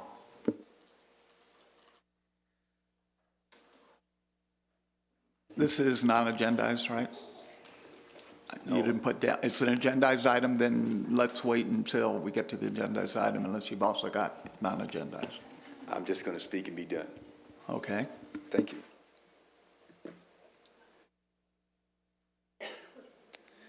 Good evening, Mayor, members of the City Council, city staff, members of the audience.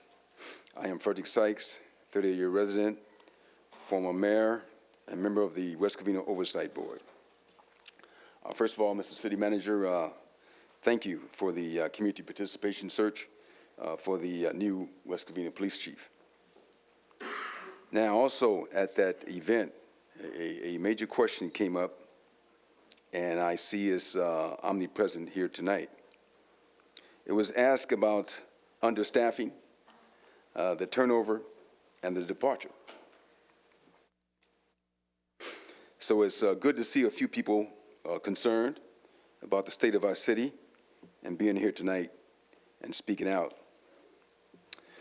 The city has a population of over 110,000 people, and the city will recover when more residents get involved. Our situation did not happen overnight.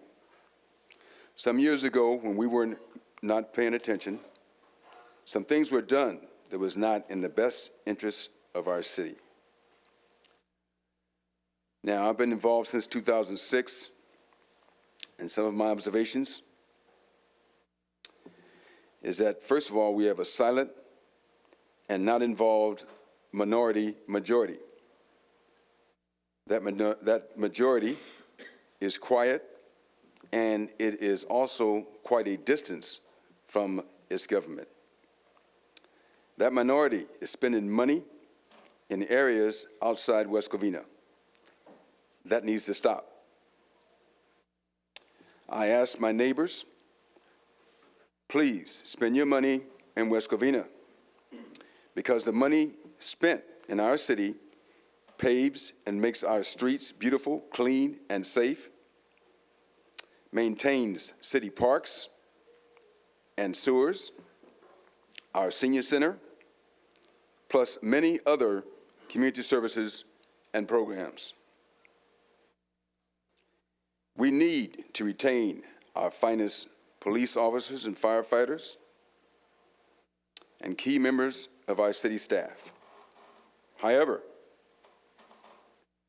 they may be leaving because the city officials are projecting an approximate general fund deficit of over $6 million. Our city council is led by a drug addict, Mayor Pro Tem, that is supported by 3 other city council members. We're falling down. There's an unfunded and somewhat fluid retirement debt of more than $145 million. This debt is due to what's called CalPERS. There's also an additional $56 million in other employment benefits. Part of our massive debt is paid every year. There's a PowerPoint video of most of the budget problems on our city website. And our annual city revenue is only approximately $110 million. With a projected $6 million general fund debt, the city has a major impediment of being a true full-service city. The whole city needs to think frugal and get involved so we can turn this situation around. Attend city council meetings, and when you see anything that needs to be corrected, please say something. Please visit the westcovina.org website to learn about the city and to learn how and where to get involved. We have a lot of work to do. Talk to your neighbors, and the bottom line is the more people involved, the faster our city can be redirected in the right direction. Thank you. I have one more speaker card from JD. Good evening. My name is Fred Sykes. I'm just kidding, Fred. 30-year resident, right? Mayor. The last council meeting I attended and subsequent meetings dealing with the city business raised some concerns for me. The last council meeting, I saw the fire department send someone up to give a presentation on a proposed fee hike. That fee did not come with a fee chart. It did not say when this fee would be imposed. And the few examples that were given actually admitted to the fact that they had no idea how they were going to implement this program. Yet 4 of you council members voted in favor of it. Previously, I've heard you pass other fees, utility fees, and others, and it concerns me because while it sounds innocent, it's really a tax in a different name. And I know that James and Mr. Spence, Mike, have had that discussion, a tax versus a fee. But at the end of the day, the money comes out of our pocket, and it hurts us the exact same way. So for us, call it a fee or call it a tax, the only difference is that you guys get to impose it on us without us saying anything about it until election day. Now, there's another area that I wanted to speak on, and that's this idea of hiring a consultant.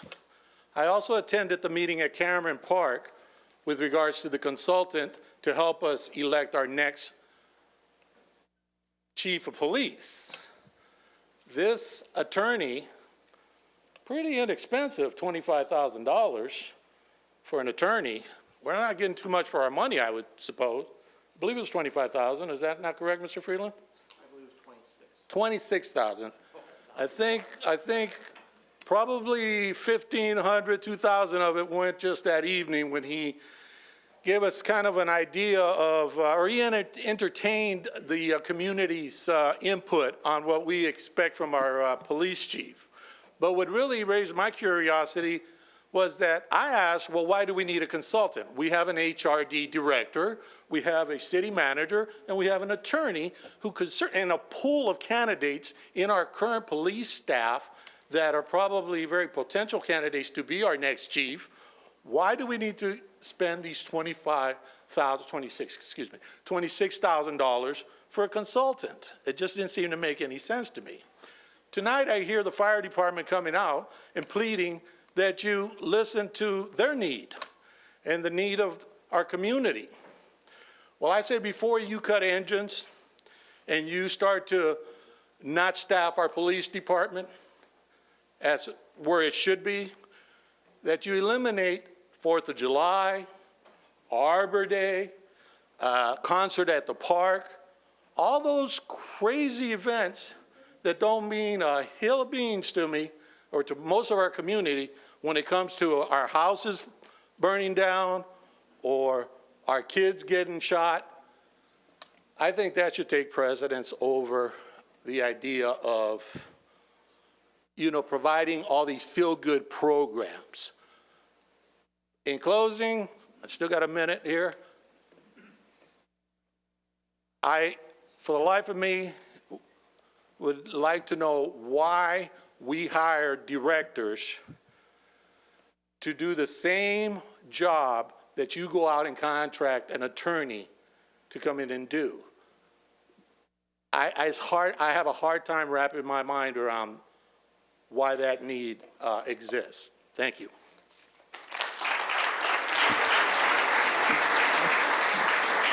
Thank you. I have no other cards, so we will take a 5-minute break.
Mr. City Manager, do you have any additional comments to add to any of the issues raised during oral comments?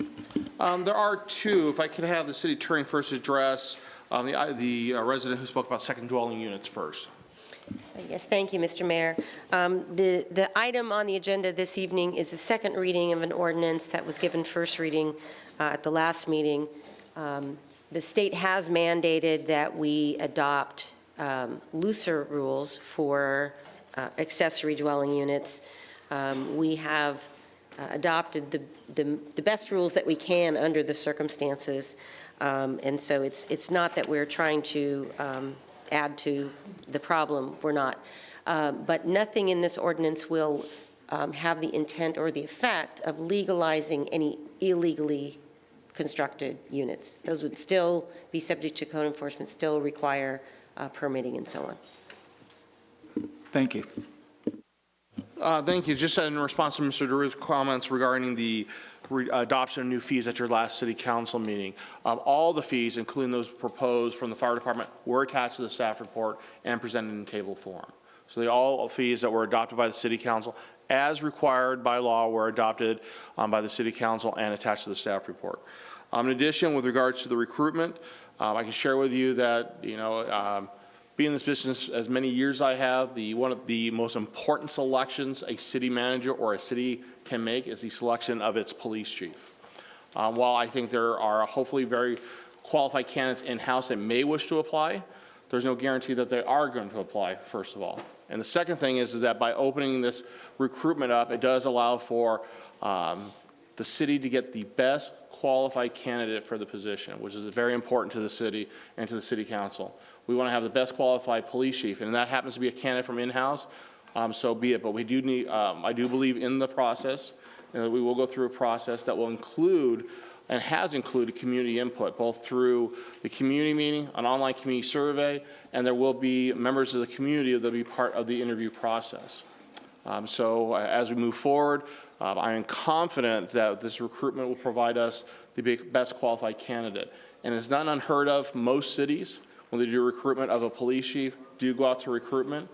The recruiter who did provide the services, Reagan Williams, is actually a retired police chief. He's not an attorney. And he's been doing these recruitments for over 20 years, and it's probably the best in California. So I think it's important that when we make comments about the cost of recruitment, it is costly, especially in these tough budget times. I understand that. I agree with those comments. But I will say by selecting the wrong police chief, we'll spend a lot more than that would ever cost. And so we want to make sure that we find the best candidate for the job. And with that, Mr. Mayor, I think that answers the questions other than some of the items on the agenda tonight. Thank you. I just wanted to add one other comment that was raised involving code enforcement. We do have two people in code enforcement, and if you see anything, whether it be a second dwelling that you think may be illegal, weeds growing out of hand, anything that you see, you can call City Hall, or you can go to the West Covina website and report that. You do not have to report your name, and it will be investigated.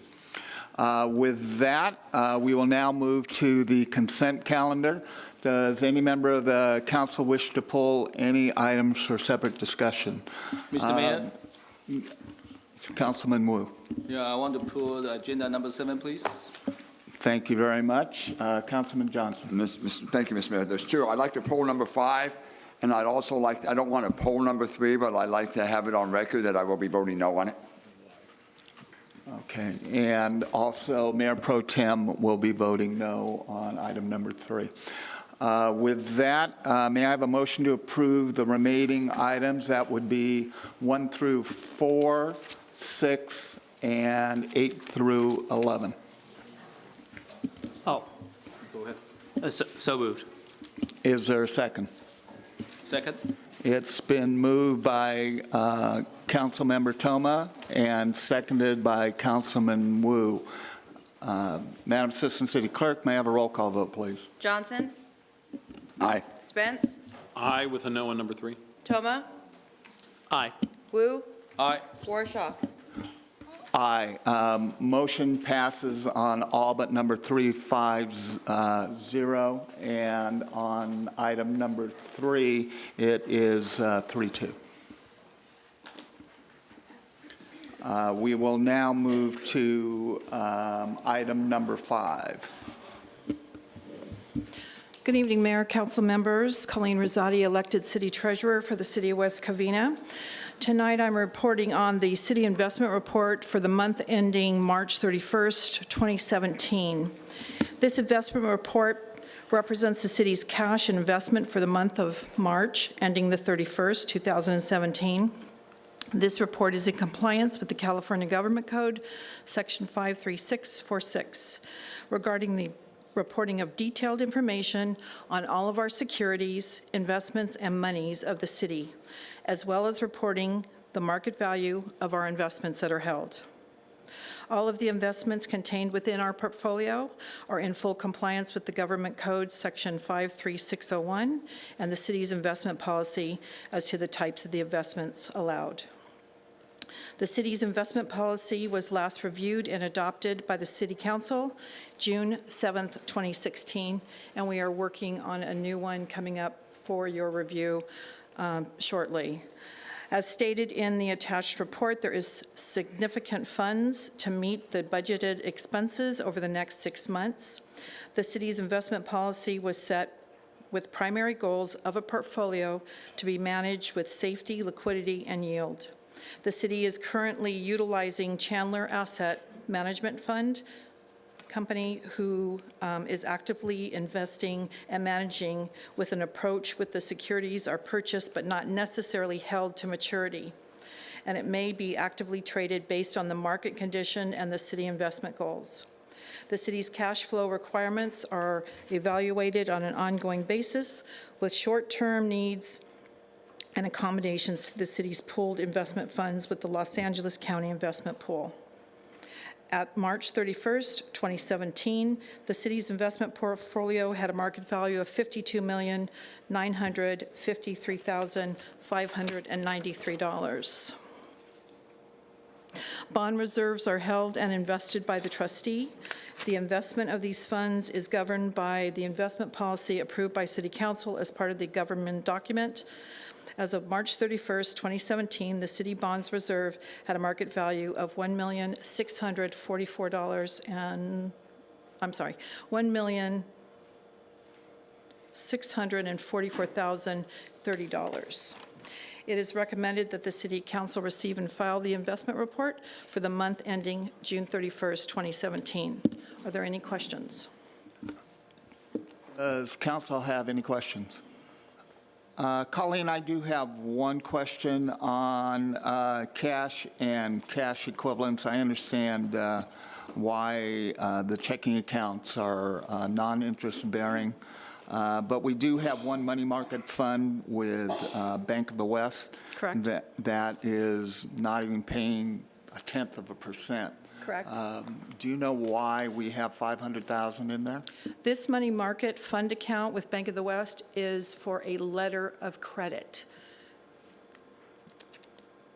Okay. We have this.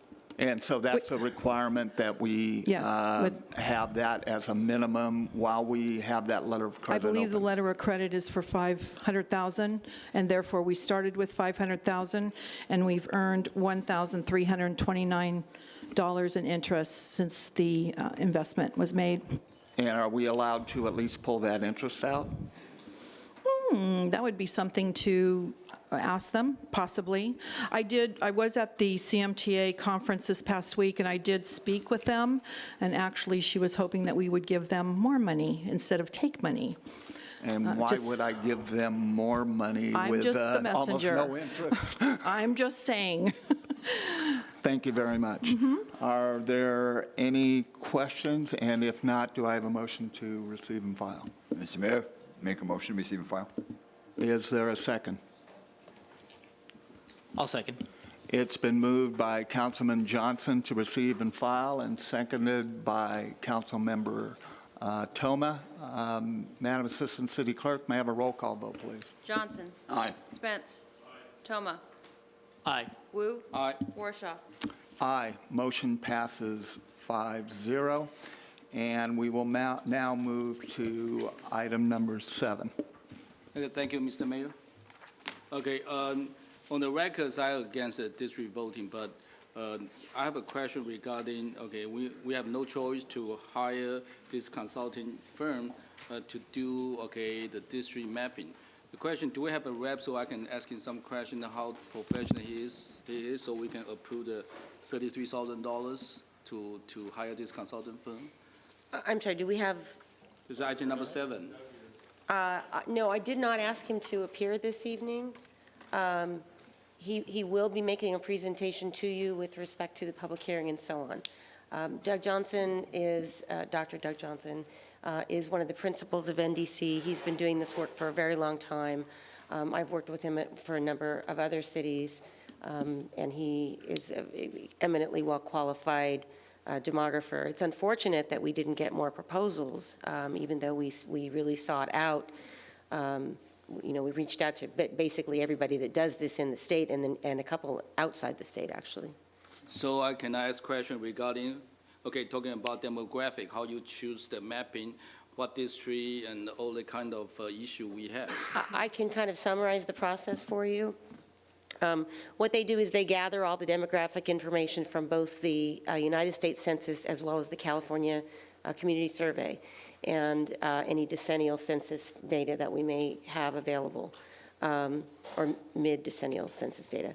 And they then break it down by a number of factors, including the age groups, the ethnicity, to the extent you can determine that, populations, pretty much every demographic characteristic that's available in terms of record keeping.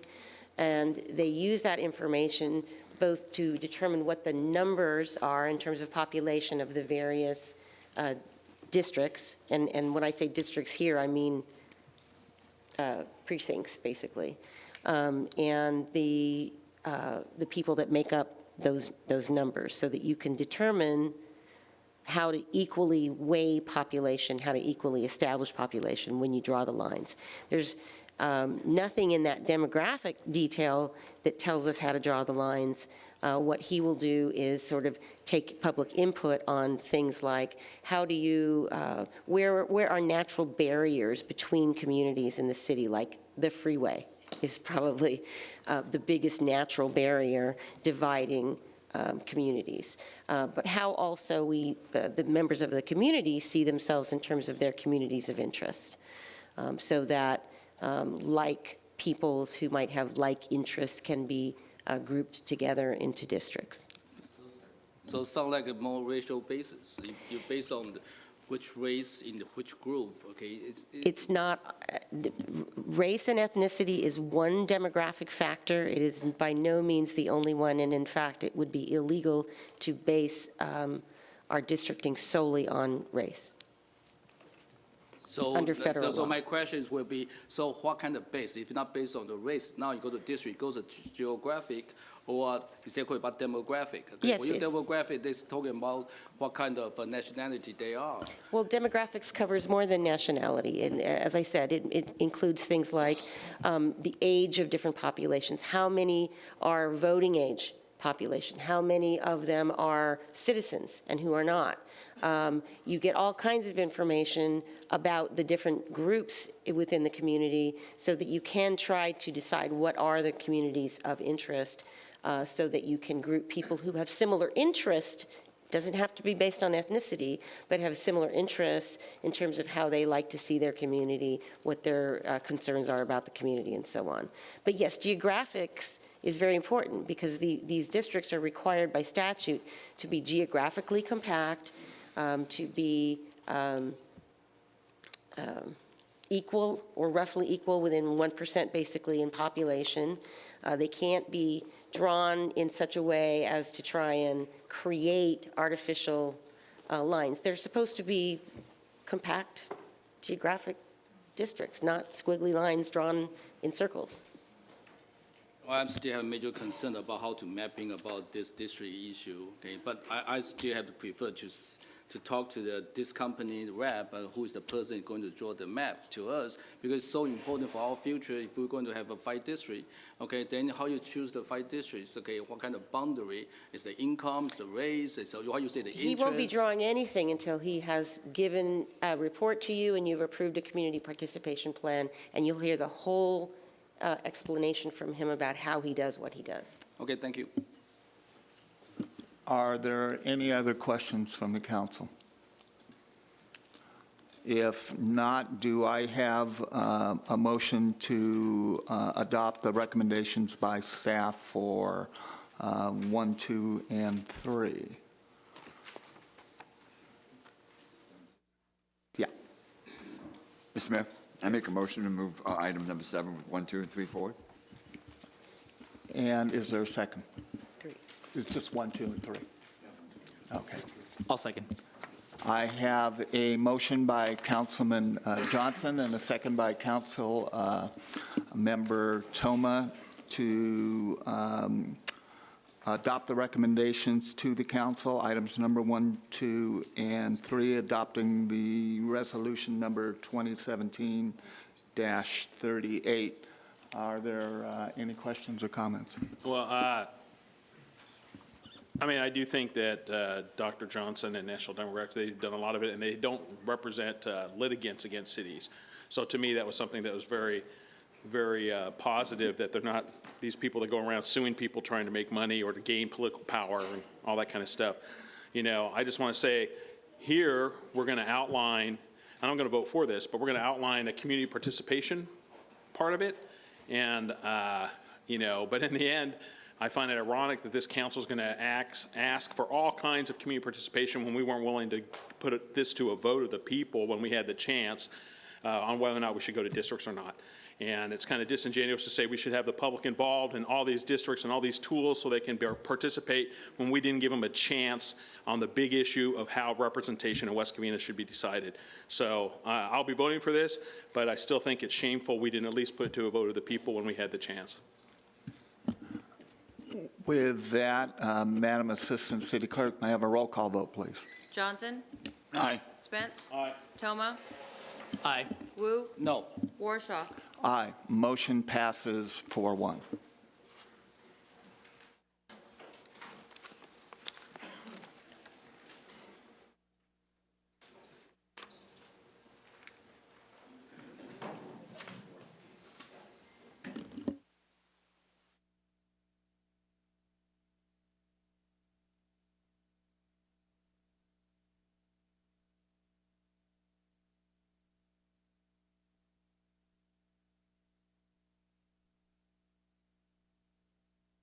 We will now move on to the public hearing items. The first matter set for public hearing is for Code Amendment numbers 1604 and 1605 regarding marijuana regulations, both cultivation and dispensaries, general exemption. Will the Assistant City Clerk verify that proper legal notice has been given? So verified.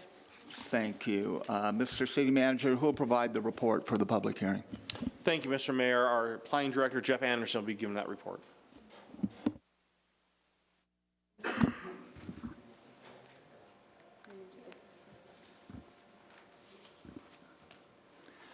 Yes, thank you. This is a code amendment for marijuana regulations, 1604 and 1605. September 6, 2016, the City Council discussed marijuana regulations in regard to Proposition 64 and directed staff to prepare an urgency ordinance to address personal growth cultivation of marijuana, and initiated a code amendment for permanent regulations for personal grow and to consider allowing dispensaries and/or commercial cultivation. So on September 20th, the City Council adopted the urgency ordinance for personal grow, and that had to do with Proposition 64. And then we moved forward with consideration of a code amendment for personal grow, for dispensaries, and commercial cultivation. On October 25th, 2016, the Planning Commission held a study session and discussed medical marijuana cultivation, recreational marijuana cultivation, medical marijuana dispensaries, and personal grow. Based on that study session, staff has prepared discussion topics for the study session. And then on January 24th, 2017, the Planning Commission held a second study session and discussed commercial medical marijuana cultivation, commercial recreational cultivation, zoning of medical marijuana dispensaries, process for review of medical marijuana dispensaries, limiting the number of medical marijuana dispensaries, standards for allowing medical marijuana dispensaries, and personal grow. And at the conclusion of that study session, the commission voted 5-0 to prepare a code revision. So then on March 28, 2017, the Planning Commission held a public hearing and recommended approval of the code amendment that's being presented tonight to the City Council. So now I'm going to walk through what the code amendment basically says. And again, this is a recommendation to the City Council, so for City Council discussion tonight. First of all, it continues to prohibit marijuana dispensaries. That was already in the code based on previous code amendments, so it will continue to prohibit dispensaries. It would establish a definition for commercial cannabis activity as meaning cultivation, possession, manufacture, processing, storing, laboratory testing, labeling, transporting, distribution, or sale of marijuana products with the exception of personal cultivation. So it establishes that definition.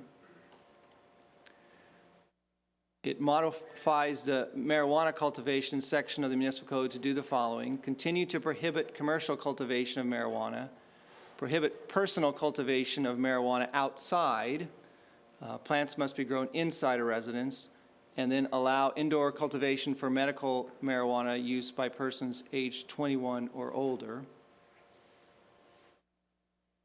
Also modify that marijuana cultivation, modify the marijuana cultivation section by allowing indoor cultivation for non-medical marijuana, in other words, recreational, by persons 21 or older in residences occupied by persons 21 or older. Any indoor cultivation must be in compliance with state law and prohibits cultivation by primary caregivers and qualified patients, collectives, cooperatives, or dispensaries for commercial cannabis activity. The Planning Commission held a public hearing on March 28th. 3 speakers spoke in favor of the proposed code amendment and 3 spoke in opposition.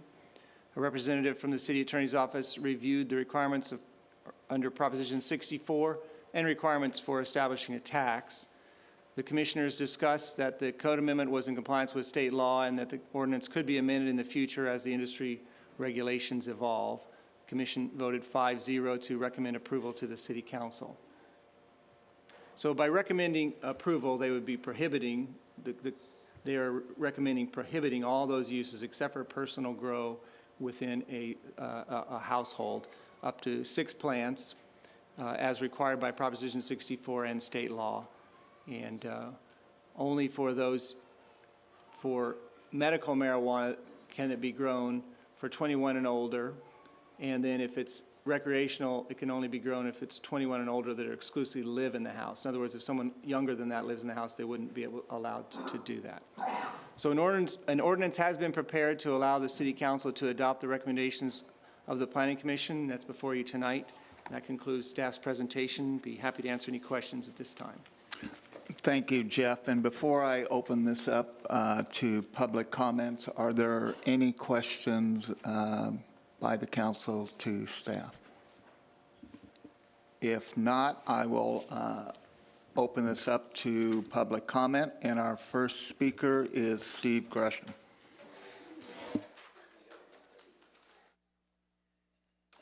All right, I know I spoke a few minutes earlier and stuff out of my turn, and sorry about that. But here's the bottom line, guys. The laws have already changed.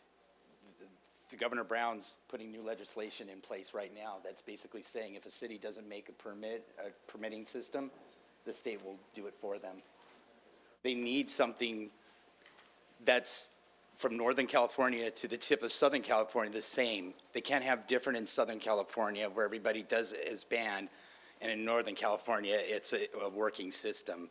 That's why the Governor Brown has put this legislation in front of him. It looks like it's going to pass, and he's pushing very hard for this to go through. And as far as like the feds aren't going to be involved in this at all because of the fact that Sessions got $0 from Congress. 0. So you can ban it and then let the state decide for you, and you might end up with a recreational in your town. And that's one thing I am opposed to is recreational, because I think it's a disaster waiting to happen. But for true medical patients, for the Vietnam vets, for the people with cancer, for people that are over the age of 21, they need something out here. And like when James Thomas said when he was mayor, you know, we're not sure he can make that kind of taxable revenue. And he's right, I may not. But at the top end, the top collectives make about 22 million a year, and at the bottom end, about $1 million a year. And when I hear about all these firemen and policemen getting, you know, laid off or cutbacks or whatever it's going to happen, why aren't you looking at new sources of revenue? Be strict. Make a rule in place. Have one collective. Do what you need to do, or the state's going to do it for you. And, you know, I have my Board of Equalization. I have my state paperwork. I file my taxes every single year. And so in court in the state's eyes, I should have an opportunity to have a medical marijuana collective. And that's why Governor Brown is changing the legislation as we speak right now. So to ban it is probably going to cost the city a lot of money. Garden Grove did this, and they fought every collective that opened up in their town. They ended up with so many lawsuits that they had a good turnaround, not do background checks or anything, and just hand each person, here's a permit, just pay us a tax because we're bankrupt. I don't want to see that happen to West Covina, and I don't want to see a recreational in here. You really need to think about this before you vote no on it. Thanks. Thank you for your comments. Our next speaker is Jerry Patras.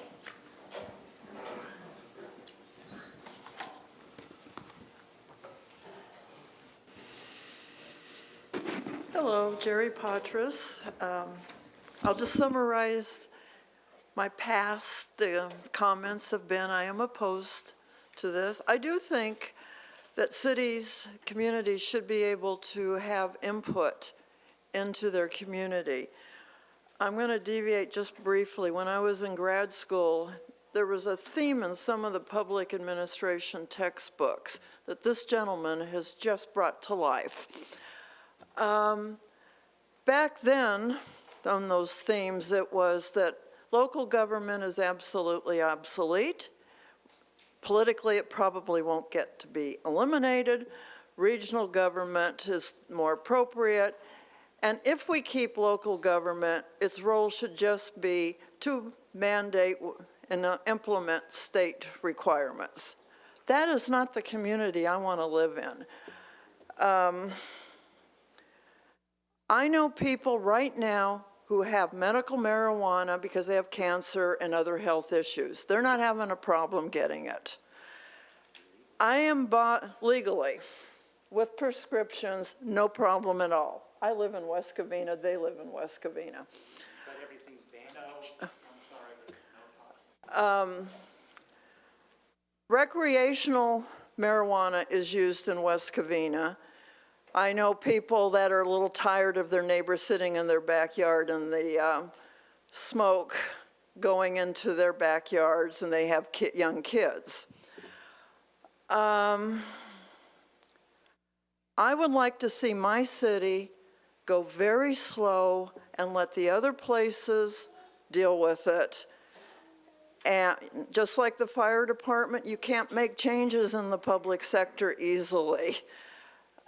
You open this stuff up, as I've said before, and you want to take something back, you can't in the public sector. I've spent 40 years. I understand that. So I would like to see us go very slowly, the way this ordinance is written. Some of the speakers in past meetings will make references to different kinds of drugs or the safe injection sites they wanted banned. Well, we shouldn't be cherry picking. Let's just go slowly.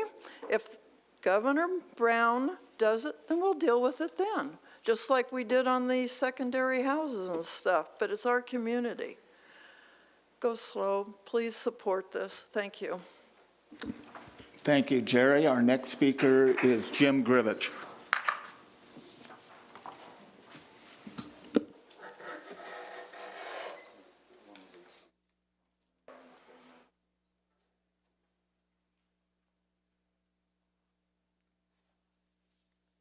I'm Jim Gravich, longtime resident, City of West Covina.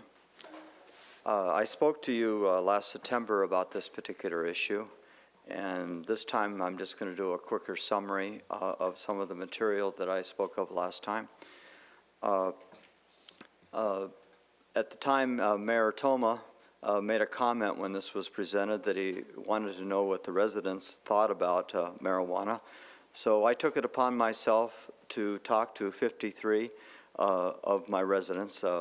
Jerry Patras, the one who just spoke, talked to some of them from the center and the northern part of the city and the eastern part of the city. And we had a resounding negative response to the people we talked to. Out of 53 people, 50 of them were opposed to the establishment of marijuana stores in the city. They did not want it sold in the city, pure and simple. And so, to me, there was no issue there in what the people thought about recreational marijuana stores. The situation with medical marijuana was a little bit more ambiguous. 23% of the people were in favor of medical marijuana dispensaries, but they had lots of issues with the way it had been implemented by the state of California. They felt it should be under the same system that we use for drugs with prescriptions in pharmacies. And so there was not a clear support for establishing dispensaries under the current model. In addition to the survey, people started talking about why they were opposed to it. I mean, I didn't solicit, they just talked. And there were a lot of anecdotes about family members or friends that had got into serious trouble. They started out in marijuana, ended up on heavier drugs, and their lives were ruined. And that was why there was such a negative attitude about the whole subject. In addition, a couple folks mentioned problems with automobile accidents. And so subsequent to my presentation last time, I decided to do some research. And so I've added some new material that wasn't in my presentation that's at the bottom of the little chart we just passed out. It has to do, there is a research model out there, and it's from the states of Washington and Colorado. Both states actually had very, very similar patterns with respect to marijuana and the implementation of marijuana. They both started out kind of slow with medical marijuana, kind of the same way California did. But then 3 years ago, in 2014, it became legal in both of those states for basically marijuana to be sold in stores and available on a recreational basis. And if you study a chart, you will show a steady decline in both of those states in traffic fatalities, starting in 2007 through 2013. Year by year, traffic fatalities dropped. And why did they drop? There was 3 different things that were going on at that time with respect to vehicles. One was because of a movement called MAD. There was extreme vigorous enforcement of drunk driving laws, so there was a dramatic reduction in drunk driving and also in drunk driving fatalities. There was a vigilant change in car regulations to make them safer with respect to what they call crushability, airbags, things like that.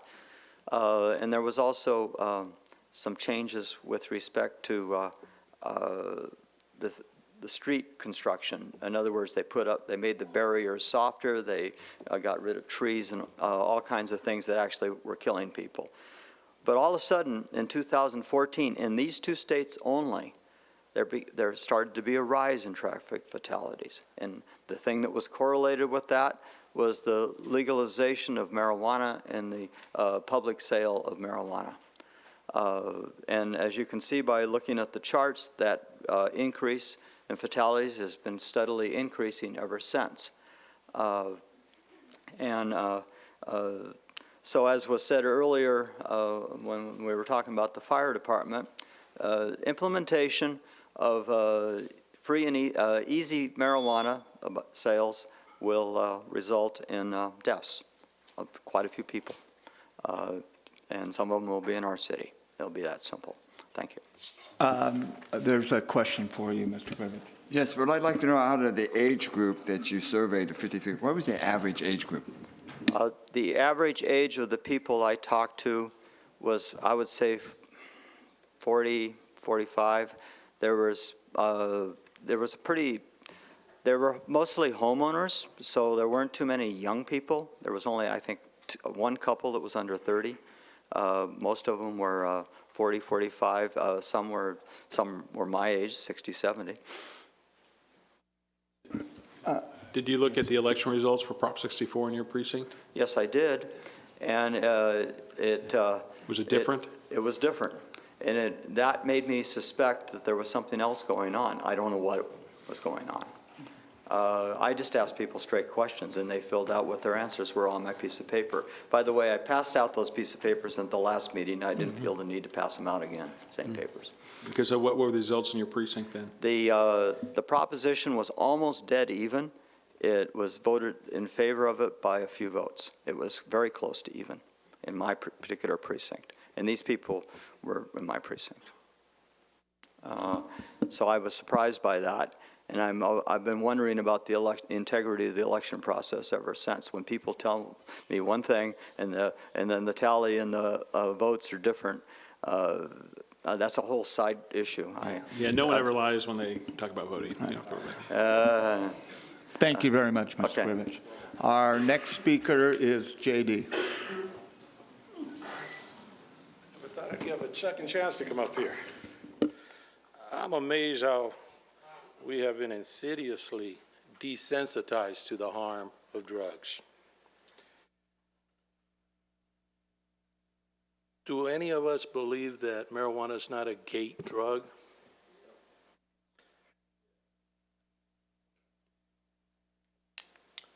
Is there anyone here that believes that the use of marijuana and the increase that we've already see from this, just from as a residual from the states that have legalized it, are not going to have an impact on our police department?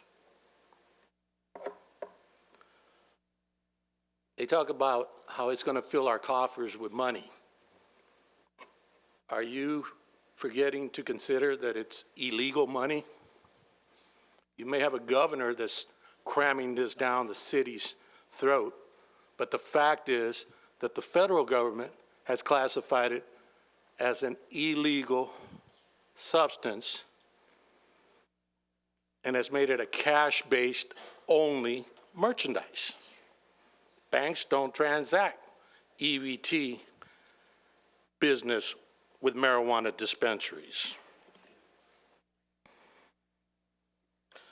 I do have one issue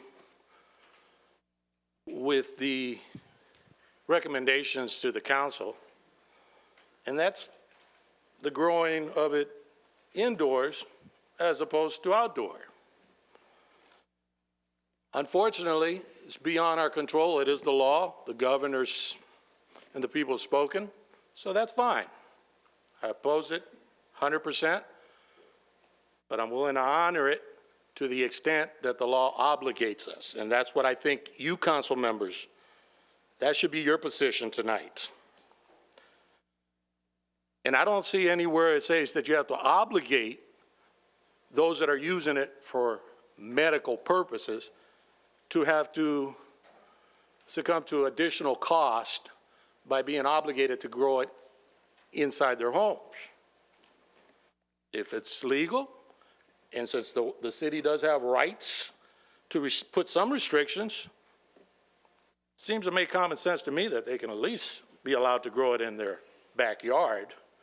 Why are you hiding it? Are you hiding it because it's ugly?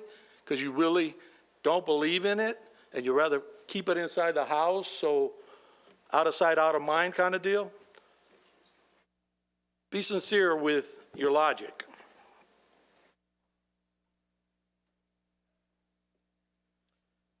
This obligation to grow it inside kind of is tantamount to ACA. I know it's kind of a stretch, but the federal government's involved in this anyway. You're obligating me to purchase insurance, health insurance? You're going to obligate these folks that, out of compassion, you're willing to give in to the idea of legalizing, making the use of marijuana a good thing, giving it that stamp of approval, which a governor has.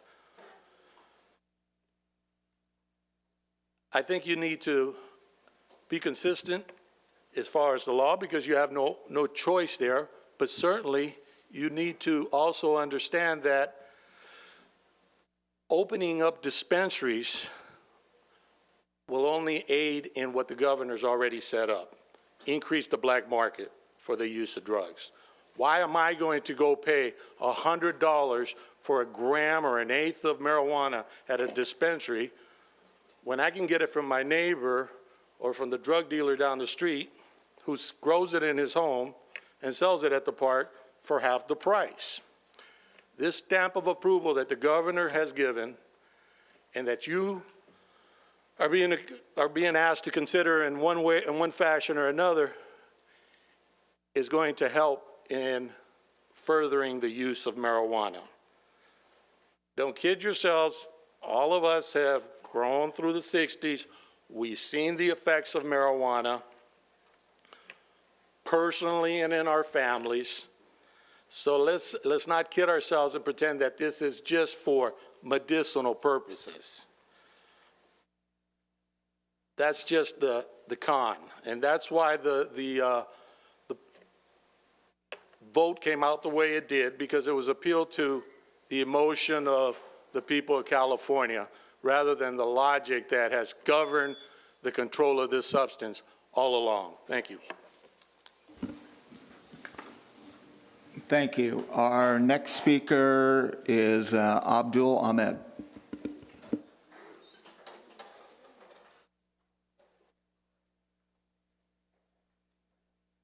Good evening, council members. My name is Abdul Ahmed, and I've been in the medical marijuana business for almost 9 years now. Well, I've been listening to a lot of information the previous speakers have given everybody. First of all, medical marijuana actually does help people. I have personally operated a dispensary in Los Angeles for many years, and I would get people who had cancer, AIDS, fibromyalgia. They could not eat. Marijuana creates hunger. It controls pain. It helps with inflammation. There's been studies where it has actually attacked and killed cancer cells.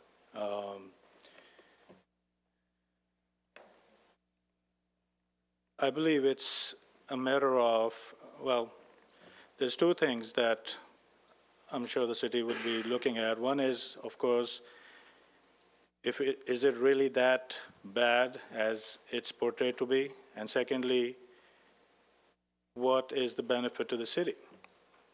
And like I said, up until 1937, marijuana was totally legal in the United States. Some of our presidents actually used and grew it. Our Constitution is written on hemp paper, which is the male part of marijuana.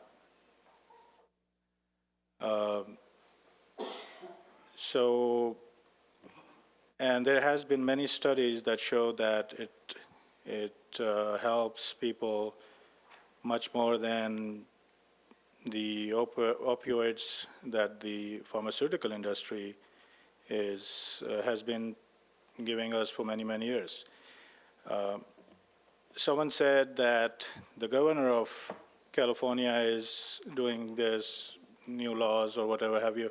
It was Proposition 64, which had overwhelming support and approval, that legalized medical marijuana.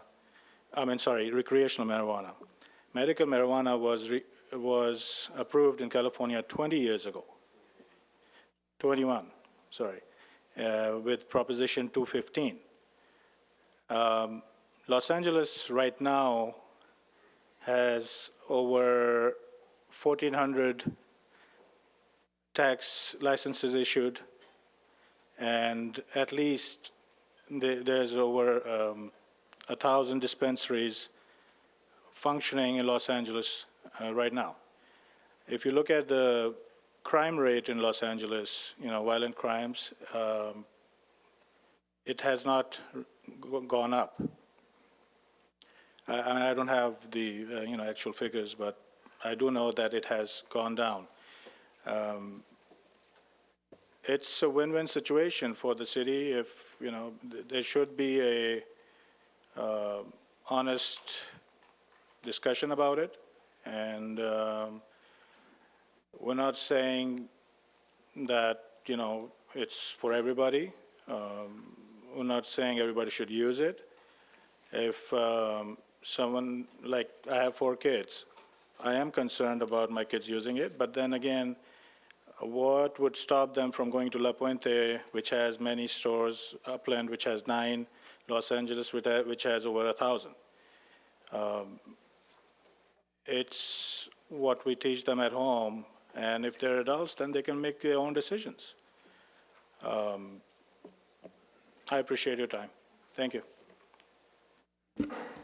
Thank you. And I have one more speaker card. I think it's Dennis Anderson. Oh, Dari.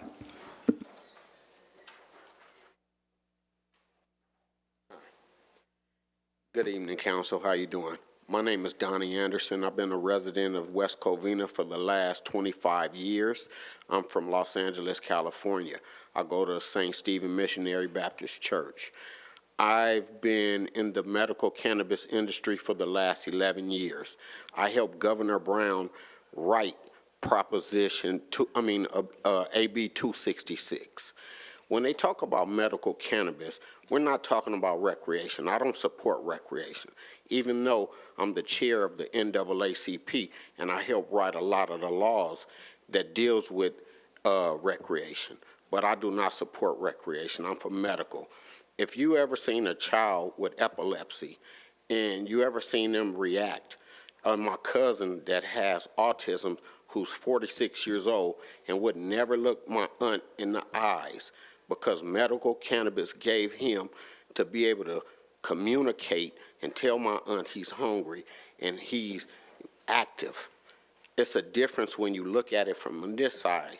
Cannabis been around here for thousands of years. Every other country in the world uses it.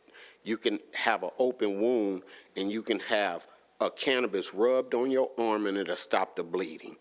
It's a difference. I had high blood pressure.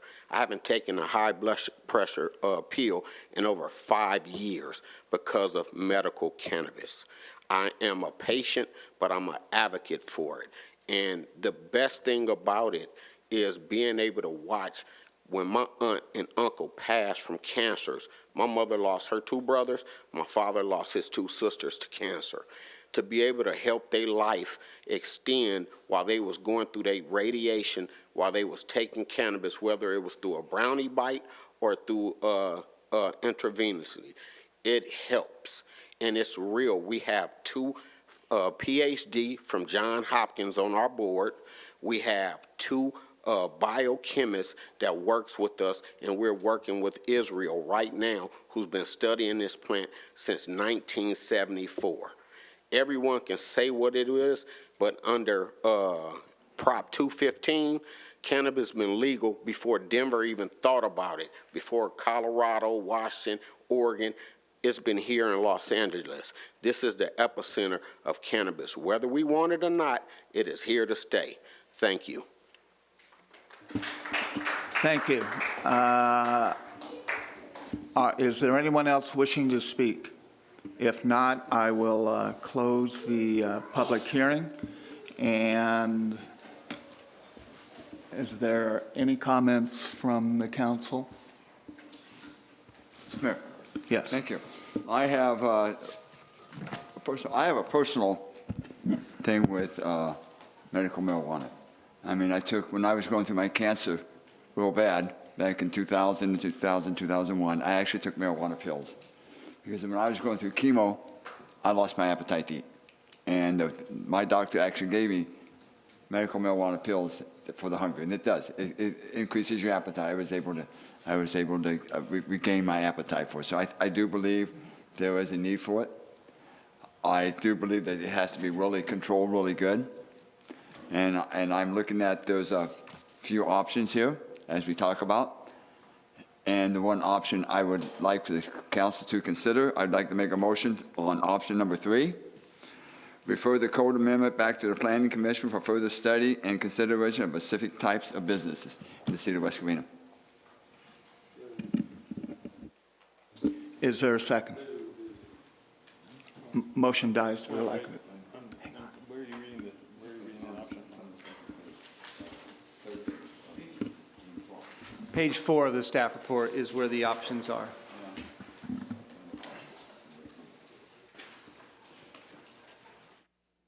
Well, before it dies, I do have a question about his motion then. Go ahead. And that is, we already referred some business stuff to the Planning Commission with direction for them to bring back an ordinance, discussing them, and they decided not to do that and to just do a prohibition. And so I'm a little confused. Is this, is that what we would do if we say the Planning Commission erred in how they interpreted the council's direction, and that we would send this back saying they should come back with something, for example, for cultivation and that kind of stuff? If I might. Is that Yeah, how I understand it? let me make a comment. I think if you narrowed that down and said what you want them to look at would be different than just opening it up across the board. Prior to it being second, if you'll allow me to make a comment.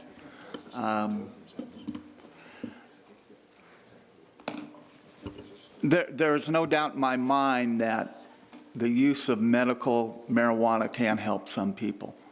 My problem is not using it for medical purposes, and I think the laws that have been written make it too easy for people that don't have a medical problem in using it.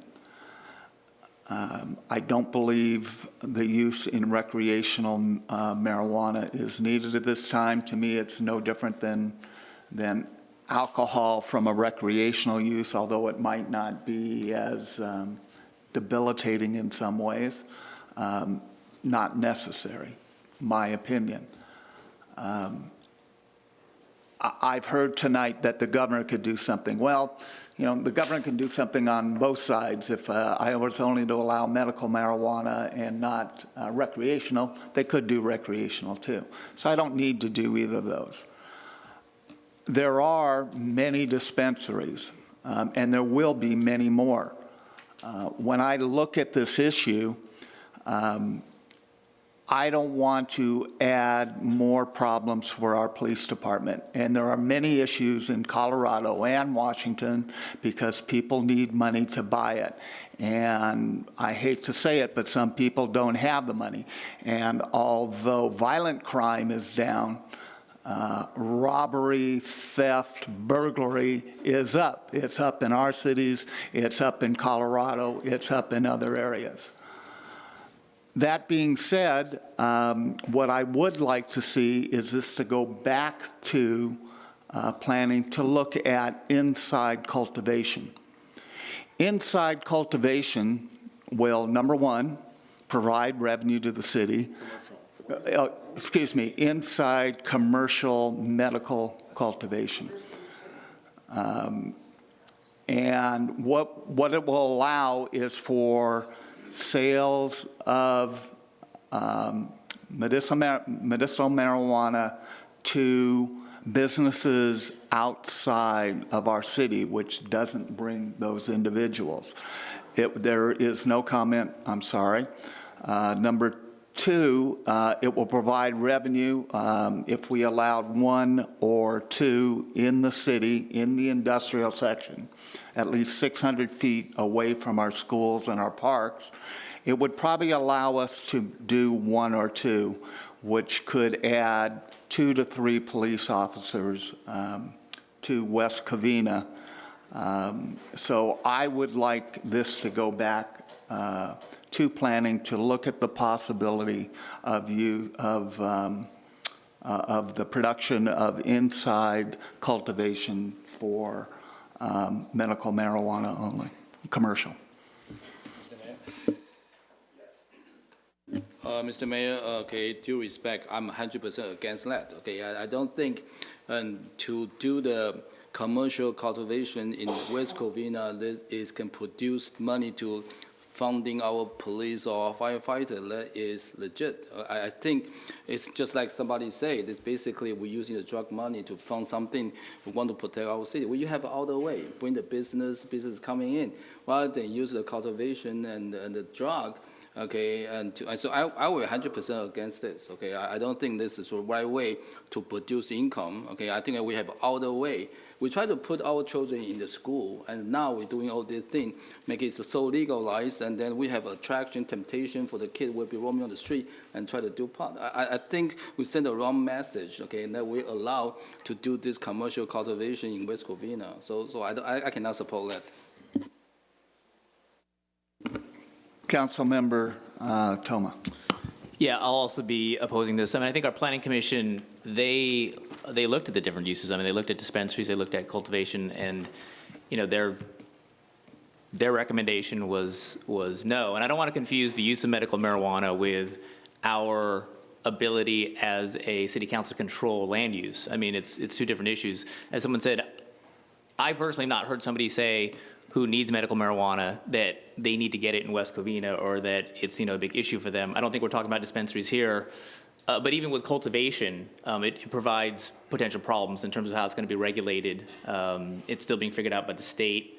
There are potential impacts, and there can be impacts on our police, very possibly. The state hasn't figured out in terms of its regulation tax, the tax system it's going to use.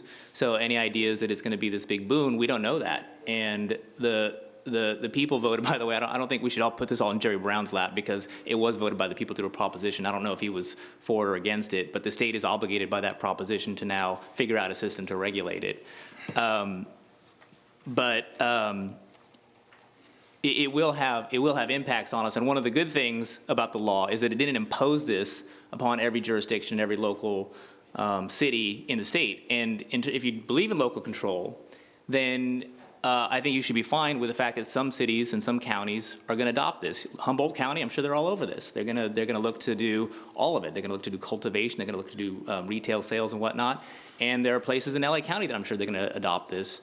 Someone did mention the example of LA City. It's been a disaster. I mean, dispensaries popped up all over the place. They tried to do some sort of limited allowance over there, and all these illegal dispensaries came up there. As someone made the point, it's very hard once you open it up to control it. And this is exactly the kind of thing that would be very hard to control. I see no reason to rush into it. I do think it's valuable to be able to see other entities have an experience with it so that we don't waste money or enforcement efforts on the issue that we don't have to, because I see no need to jump into it.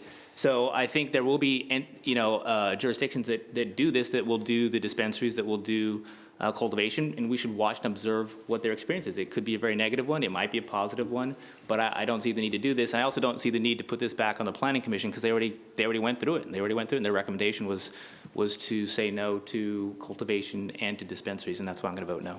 Do you want to go next? Or do you want me? There is actually a city, the city of Sacramento does allow commercial medical marijuana cultivation. They do have rules on the books. That's where I figured out the 600 feet. They also have charges for the income that would be derived and how it is derived. The state will do its own thing, but again, if you look at the laws, it gives the cities the ability to set their own laws too on that. I don't think that this will be a police problem because there will be no people doing transactions in there. If you look at the rules that Sacramento has implemented, that most people can't get in there. And We can put in rules for the type of security that is needed.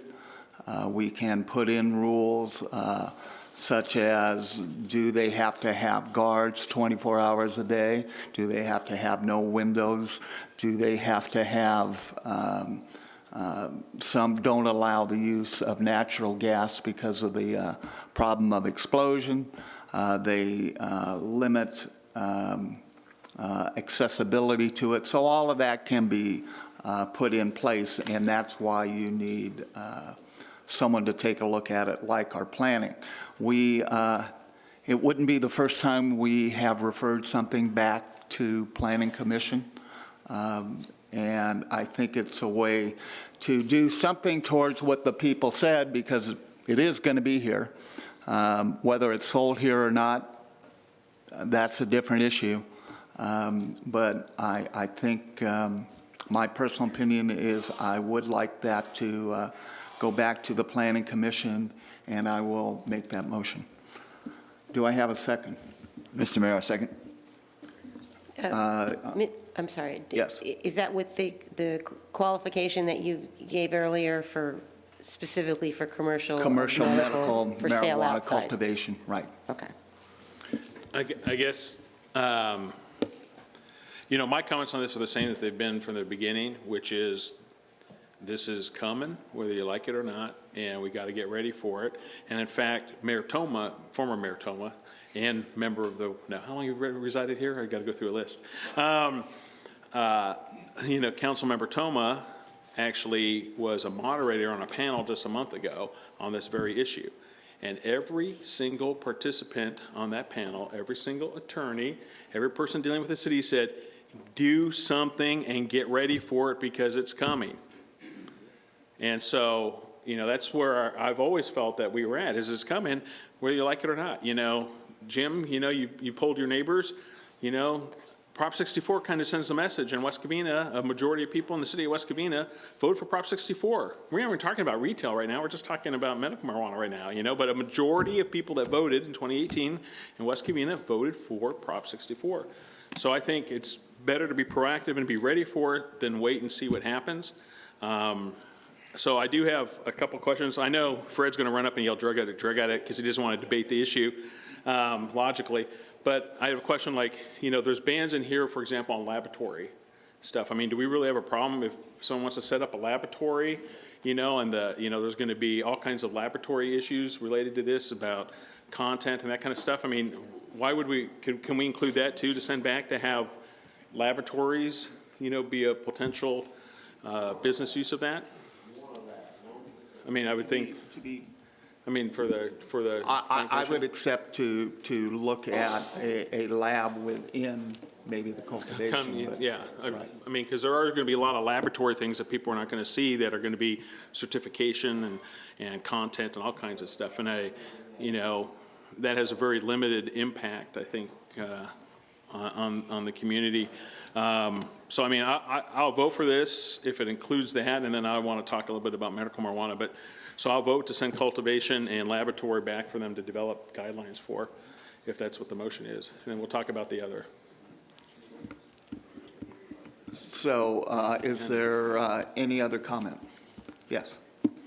So there was a mayor's summit the other day, and I was asked by the mayor who is running the whole thing to moderate this passion, the panel on marijuana. I just want to make clear, they weren't saying you had to allow it. And first of all, the lawyers who were on that panel, I didn't choose them, they were put on that panel. They work with businesses that are in the marijuana business. So that's their position with respect to, they make money, their firms make, or I don't know, their firms, they make money off working with their clients who are in the marijuana business. So they have a particular perspective on that. Nobody was saying that cities could not put something on the books that prohibited the land use of marijuana. So I'll just make that clear.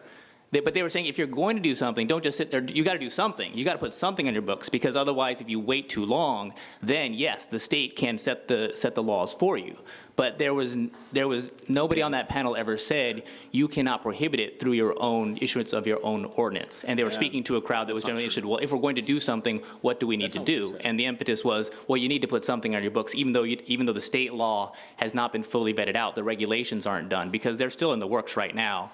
And what their recommendation was don't wait for the regulations to get completely done before you put something in your books, because it's better to be ready if that is the direction that you want to go to policy-wise to do that. But nobody said that you cannot do what was recommended by the Planning Commission, was to prohibit, the retail use, the dispensaries, the cultivation, et cetera. I just want to make that absolutely clear. That isn't what happened there. We should put that up on YouTube then so people could see it. We should do that. There is no comment, sorry.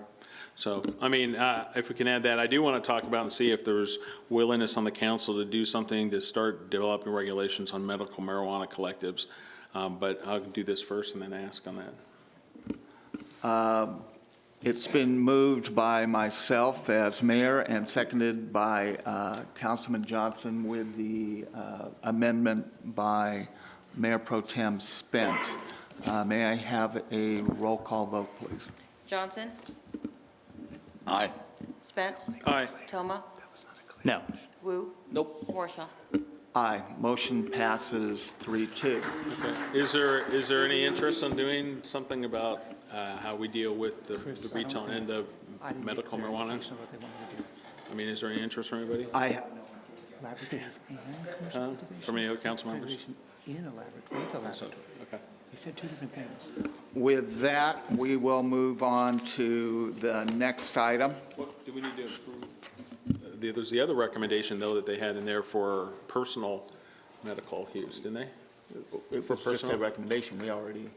No, we just sent back cultivation stuff, right? Wasn't there the thing about the inside plant stuff? If somebody brought that up. Oh. But we Well, didn't go by their recommendation at all, we just Right. did our own. Well, I don't have a problem approving that, too. I mean, if there was willingness to approve that. Because that deals with individuals you can and their try if own you medical want. marijuana. The 6 plants, right, in here, if there's no adults in here? Huh?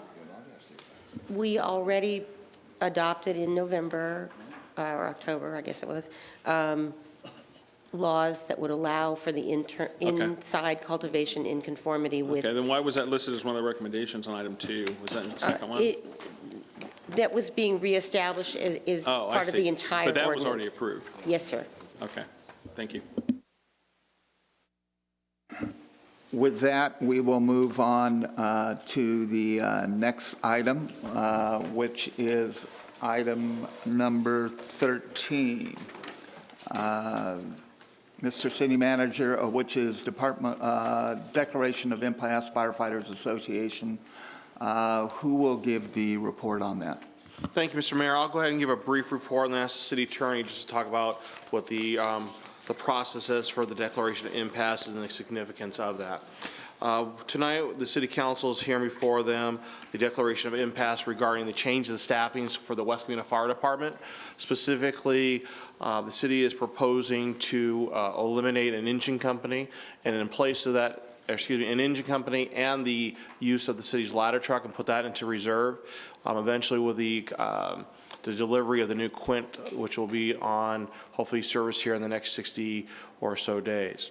The new staffing model for what the West Covina be doing is that currently we are served by 5 fire engines and a truck company here in the city of West Covina, including our rescue ambulances. What the proposal is that we're going to go down to 4 engine companies, and in place of the truck and engine company, replace it with the Quint. There is not 9 positions being eliminated as alluded tonight. Actually, we're reducing the staffing by 6 positions because we are adding a 4th person onto the Quint, versus where currently right now the truck company only has 3. Those positions does not require any layoffs of any personnel in the fire department. I want to make sure that's quite clear. These are all vacant positions within the fire department currently. Now, this is not something that the city has been wanting to do, but because of the financial crisis that the city is incurring, we've already had the discussion about the current budget deficit, and this was, unfortunately, this is a little bit better model than was in place prior to the SAFER grant that the city had received. The city staff is, and Mr. Jackson absolutely correct, they were able to apply and be awarded a SAFER grant, the most recent SAFER grant, which has been allowed us to continue operation with 13 funded positions in the fire department. And we will be reducing the staffing down to accommodate that new staffing model. As part of that, the city is required to meet and confer with the impacts of those changes with the Fire Association. We have been discussing these with them for several months. I think it's quite unfair that Mr. Jackson was up there publicly saying that, you know, he may have talked to the city manager 3 years ago. I wasn't city manager 3 years ago. What Mr. Jackson also forgot to mention is that 2 weeks ago, we had a similar conversation, said that I would like to make sure we put together a team, because moving forward, it's quite obvious the department does have needs. The city does have increased number of calls for service. Right now, we do need to put this measure in place to help reduce and try and prevent further cuts to the fire department. The city is, as I mentioned, struggling with financial difficulties. This is just one of many measures that will be coming forth to the City Council in the coming weeks to help address that deficit issue.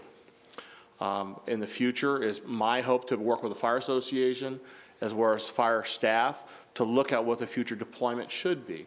And that is something that we have shared with the folks of the Fire Department and the Fire Association, because with the increased calls of services for medical services especially, is the best model to increase the number of engines in our city, or the number of ambulances perhaps, or the RAs. So there does need to have a discussion between ourselves, the association, and the city departments in order, as we move forward, whatever new model comes forth as new resources hopefully become available. So tonight we are recommending the declaration of impasse, and I'll turn that over to the city attorney to explain that process and what the significance is. Thank you, Mr. City Manager.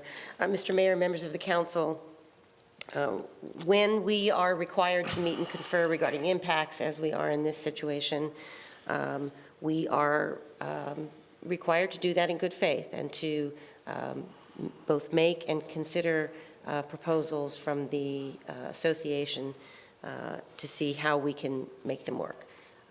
This council has done that over many months, and it is apparent to your negotiators that there is not going to be a meeting of the minds.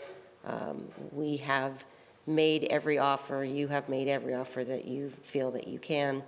Those have been rejected. The proposal by the Fire Association is not acceptable given our budget concerns. So with that, we do believe we've reached impasse. We do need you to formally declare that impasse so that we can take the next legal steps that are necessary in order to address the legal requirements for negotiating under the Myers-Milius-Brown Act. Are there any questions from council? I'm going to open up to public. Yeah. Oh, no, that's right. Yeah, right. Okay, if there are no, oh, you have a comment or a motion? I don't have a motion because I voted against this 2 weeks ago in closed session, and I want to explain that.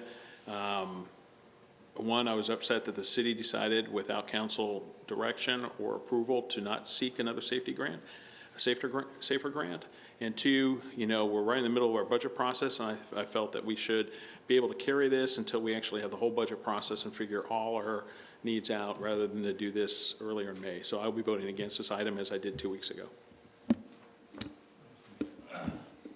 Councilman Wu. Yeah, I want to concur, okay, Mayor Pro Tem Spence, okay, I have the same issue like he has, okay, I understand we try our best, try to negotiate with the, okay, Firefighters Association, okay, and I know this is a very difficult, but I still have to see, okay, like what he said, okay, if we have a safer grant, maybe we're not in today, so I will continue in the closed section, I'm still against the impasse. Okay, thank you.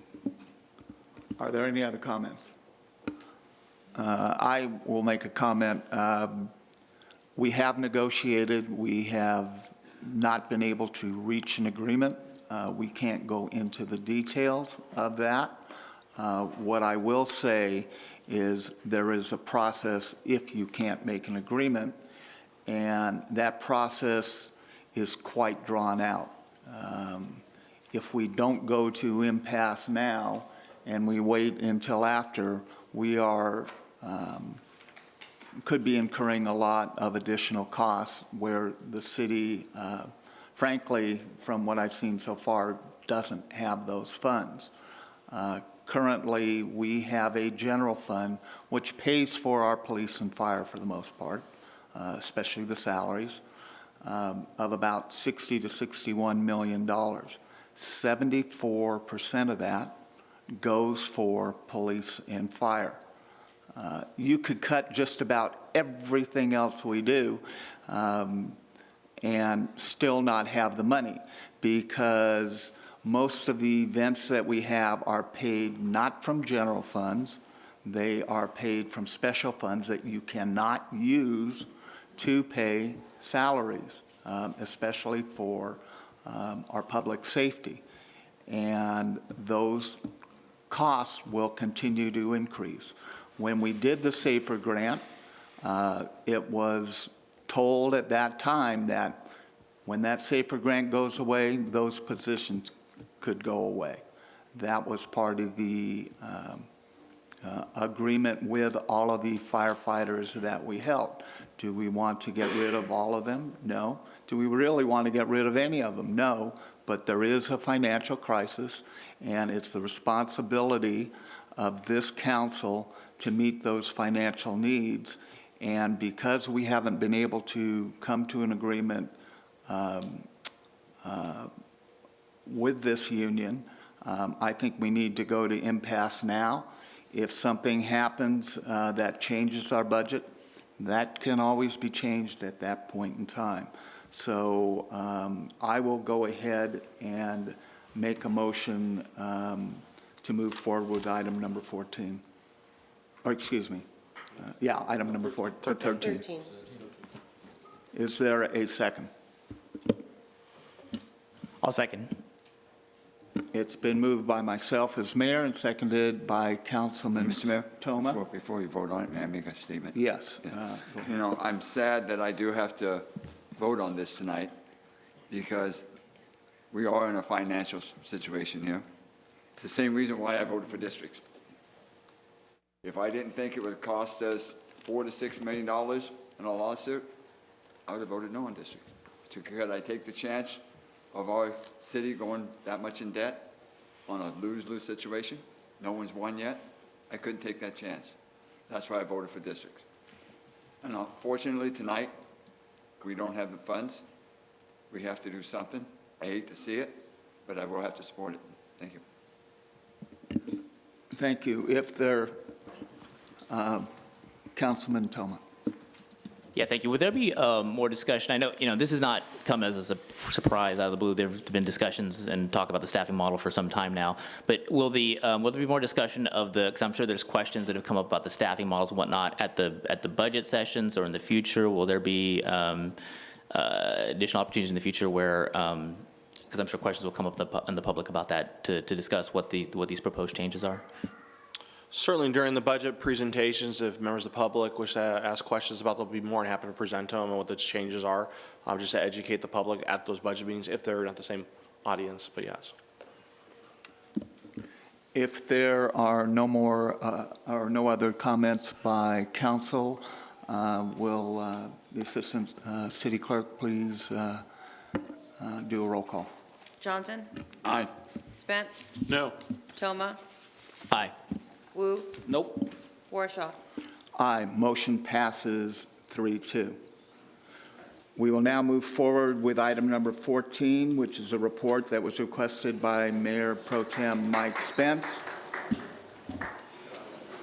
Yeah, this is, I brought this up, all but 5 and 6 on this were passed by the Whittier City Council after the murder of Officer Boyer, and as they seek to try to deal with the impacts of AB 109, Prop 47, and Prop 57, and the issue of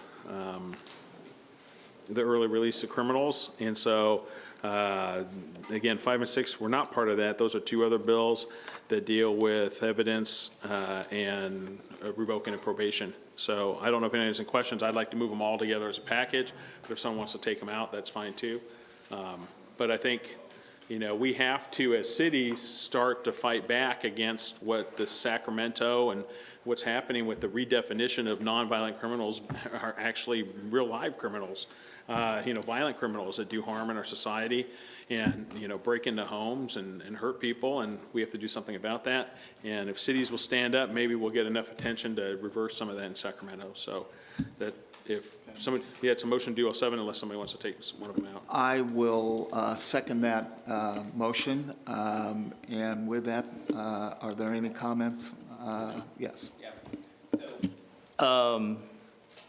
Just AB 1554, can someone explain what that one has to do with Prop 47 or AB 109 or Prop 57?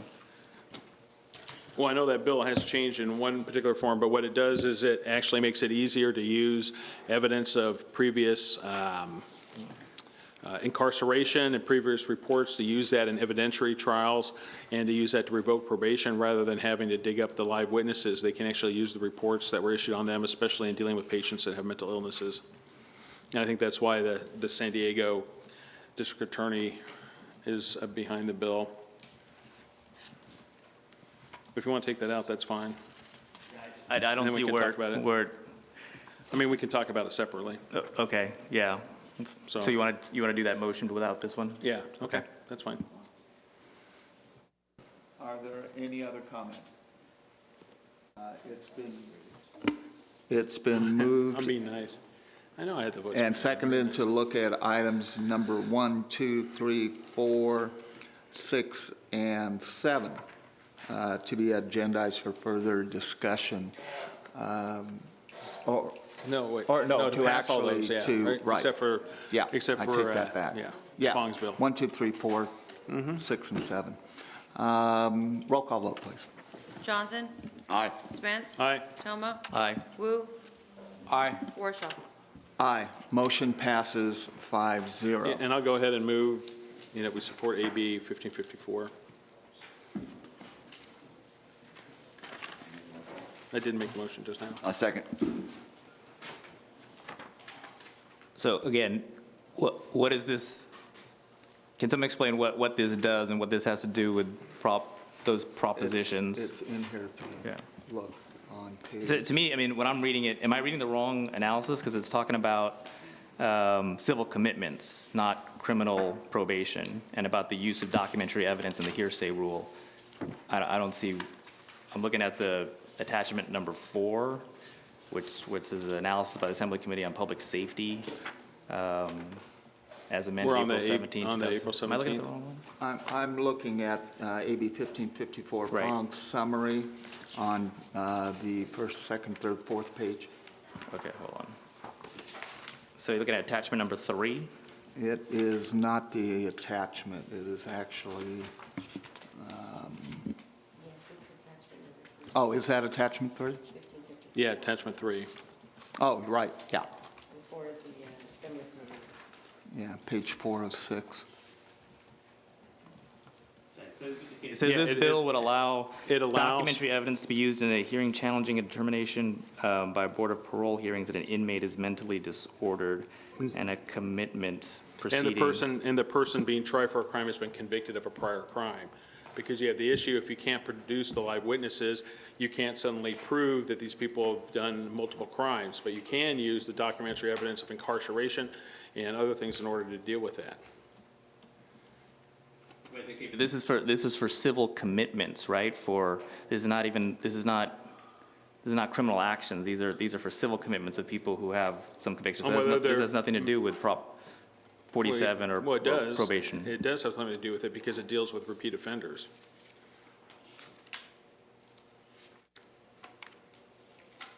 If we're trying to commit a sexually violent predator, you can use the fact they've been incarcerated before as evidence that these people are sexually violent predators. Right, that's existing law. The existing law allows for civil commitments for sexually violent predators. Right, So but this would allow the evidence that you don't have to produce the live witnesses to Right. that fact. You get to use the records because that's a slowdown in the system of being able to commit sexually violent predators that are repeat offenders. You can't use just the documentation that they've been in prison. You have to produce the live witnesses in order to do that, and that becomes a problem. Yeah, okay, so I just want to make clear that there's nothing in here that says it's in response to Prop 47, Prop 57, or No, AB 109. and actually, Yeah. some of the other ones weren't actually said Right. either, but yeah. All right. So where's this? What's the California District Attorneys Association position on this bill? I don't see it Well, here. that one I don't know. I know it's sponsored by the San Diego County District Attorney. But I don't see a CDA thing on it. But it's sponsored by the San Diego County District Attorney. Madam City Attorney, do you happen to know? I do not know, I'm sorry. Thank you. I was going to say on page 10 of the attachment, it has those Yeah, at it's that supported by the time. San Diego County District Attorney, and it's opposed by the American Civil Liberties Union. Right? You see that page? California Public Defenders It's Association. yeah. It's supported by one DA's office. I'm going to abstain on this. Is there any other comment? If not, Madam Assistant City Clerk, may we have a roll call, please? Johnson? Aye. Spence? Aye. Toma? Abstain. Wu? Aye. Warshaw? Aye, motion passes 4-0-1.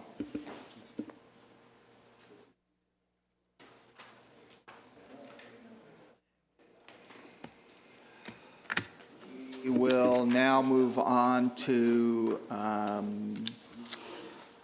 let's see, AB 1234 conference and meeting reports. Has anyone? None?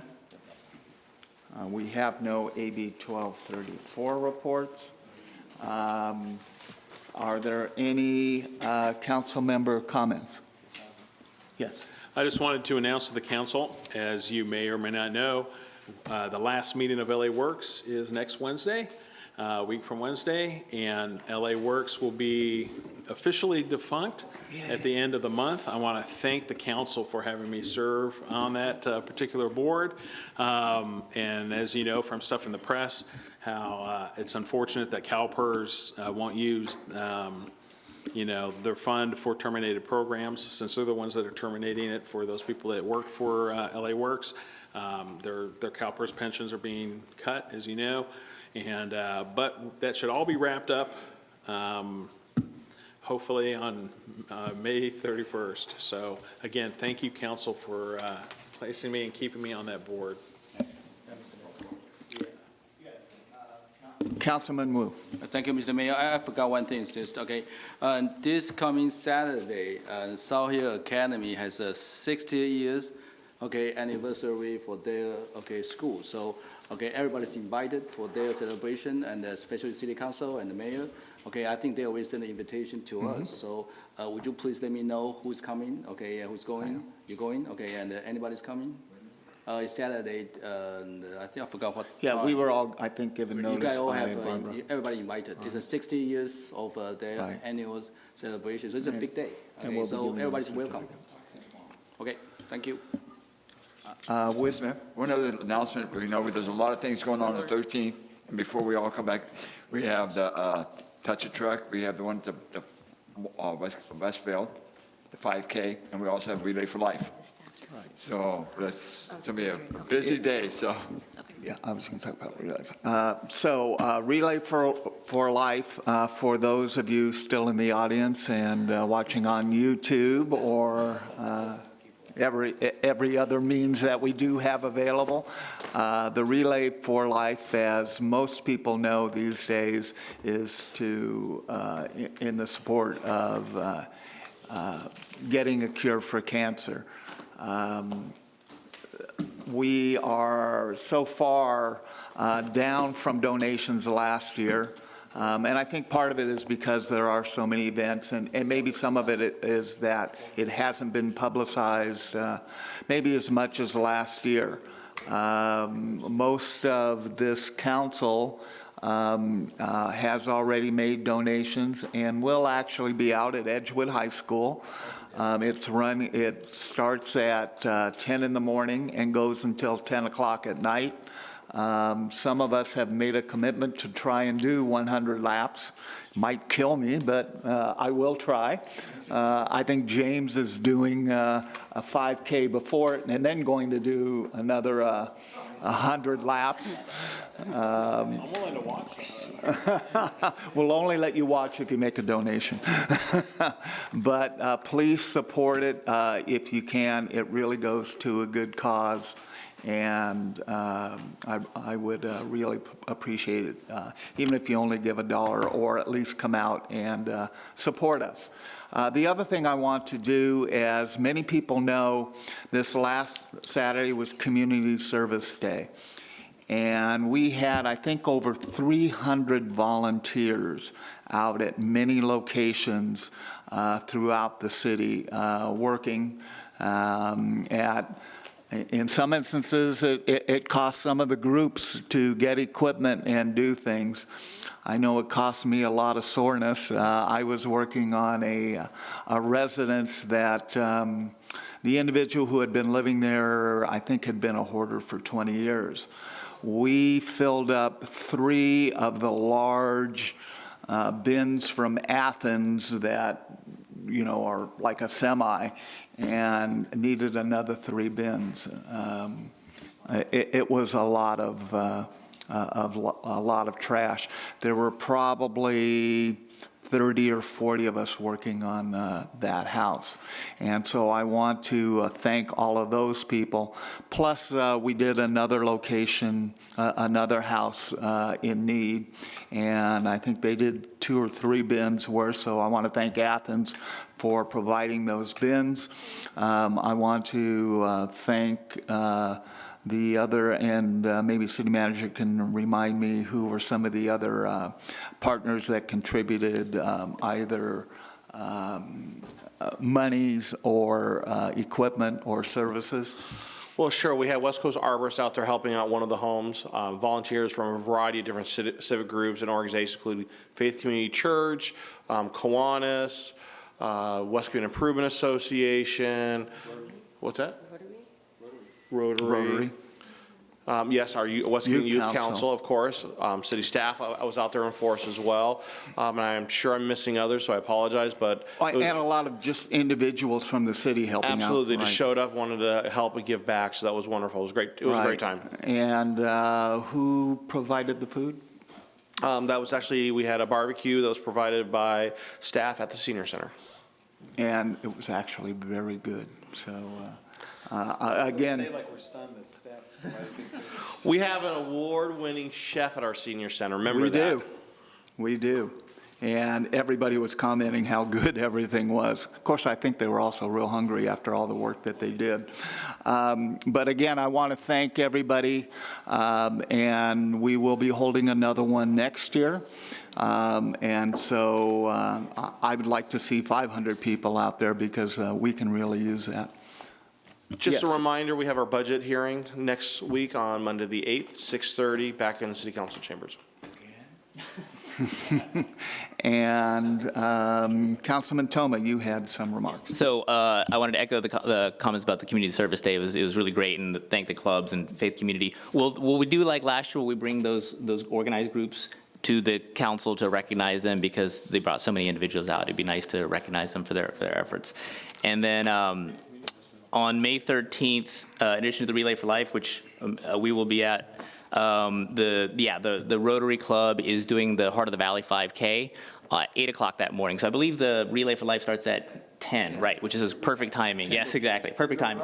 Yes, exactly, get those miles. And this is the annual event that they do, and all the money that's raised will go towards fighting childhood obesity, and that's going to be through grants to our local schools. So the money will be coming back locally for proceeds that are raised there. And it's going to be done also in the memory of the Vine elementary principal who passed away recently. Some of the schools in West Covina Unified have a 100-mile club where kids get credit for walking or running, and this is certified as that. So all those students who are part of that 100-mile club will get credit. I know that was a big deal at Vine where the principal was at. So please come out on May 13th for both events. Thank you. All right. And one last one, as was mentioned before, this week is Small Business